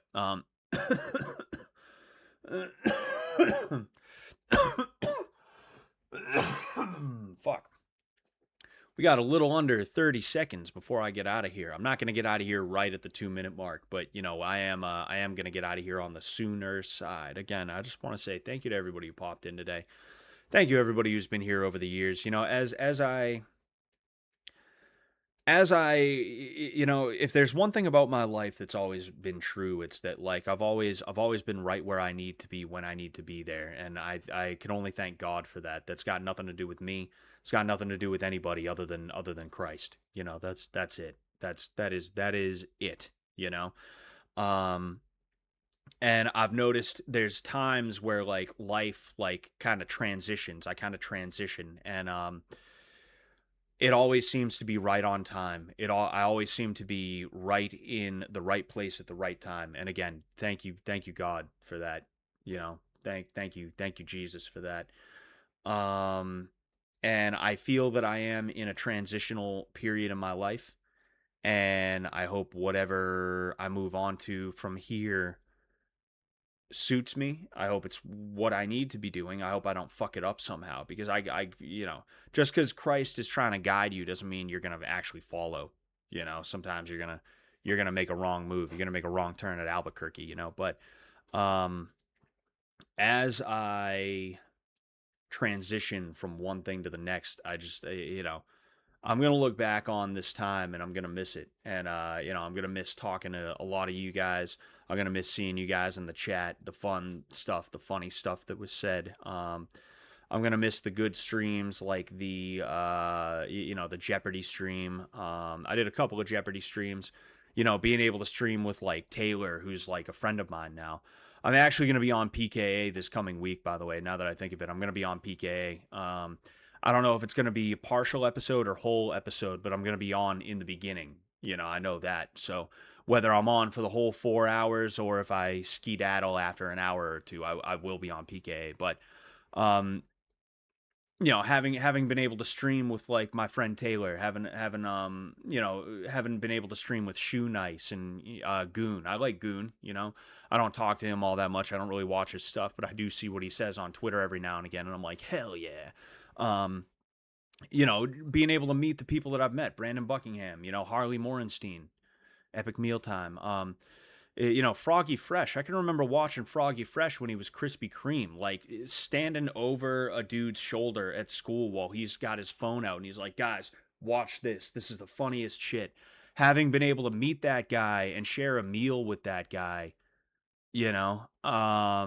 and like there's so many other like cool people, whether they were clouded or not, that I got to meet, that it's just like, I'm so thankful for that, and I'm talking like it's my last stream, but it's not my last stream. I have months to go, but as I get closer and closer to that, I do think more and more. And like, also I've been slipping too. I've been slipping, where I haven't been streaming for like a week at a time, so I just want to,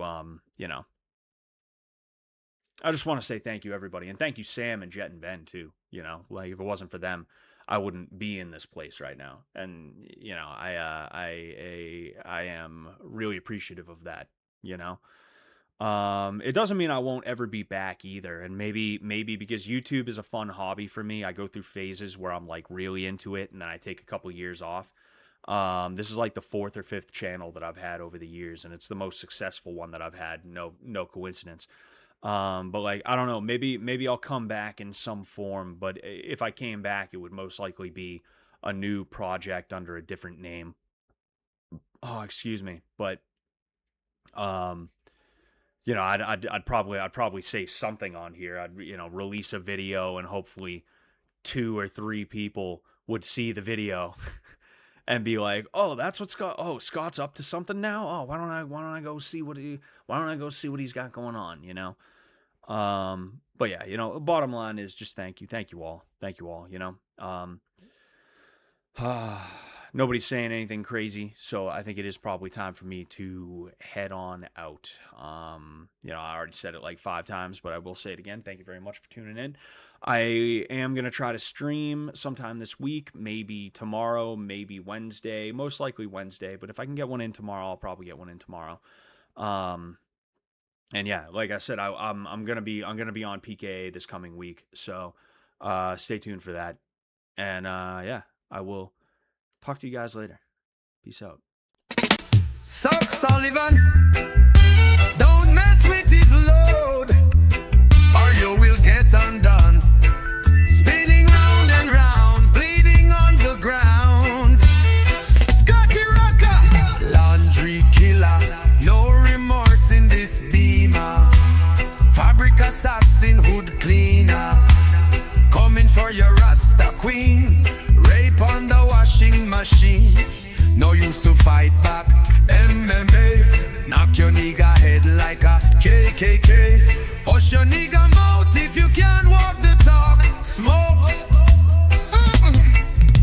me running really, really fast. Ginger eye round the back of me black ass, chasing me like a devil, pot belly of the beast. Call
used to fight back. MMA, knock your nigga head like a KKK. Hush your nigga mouth if you can't walk the talk. Smoke. Me running,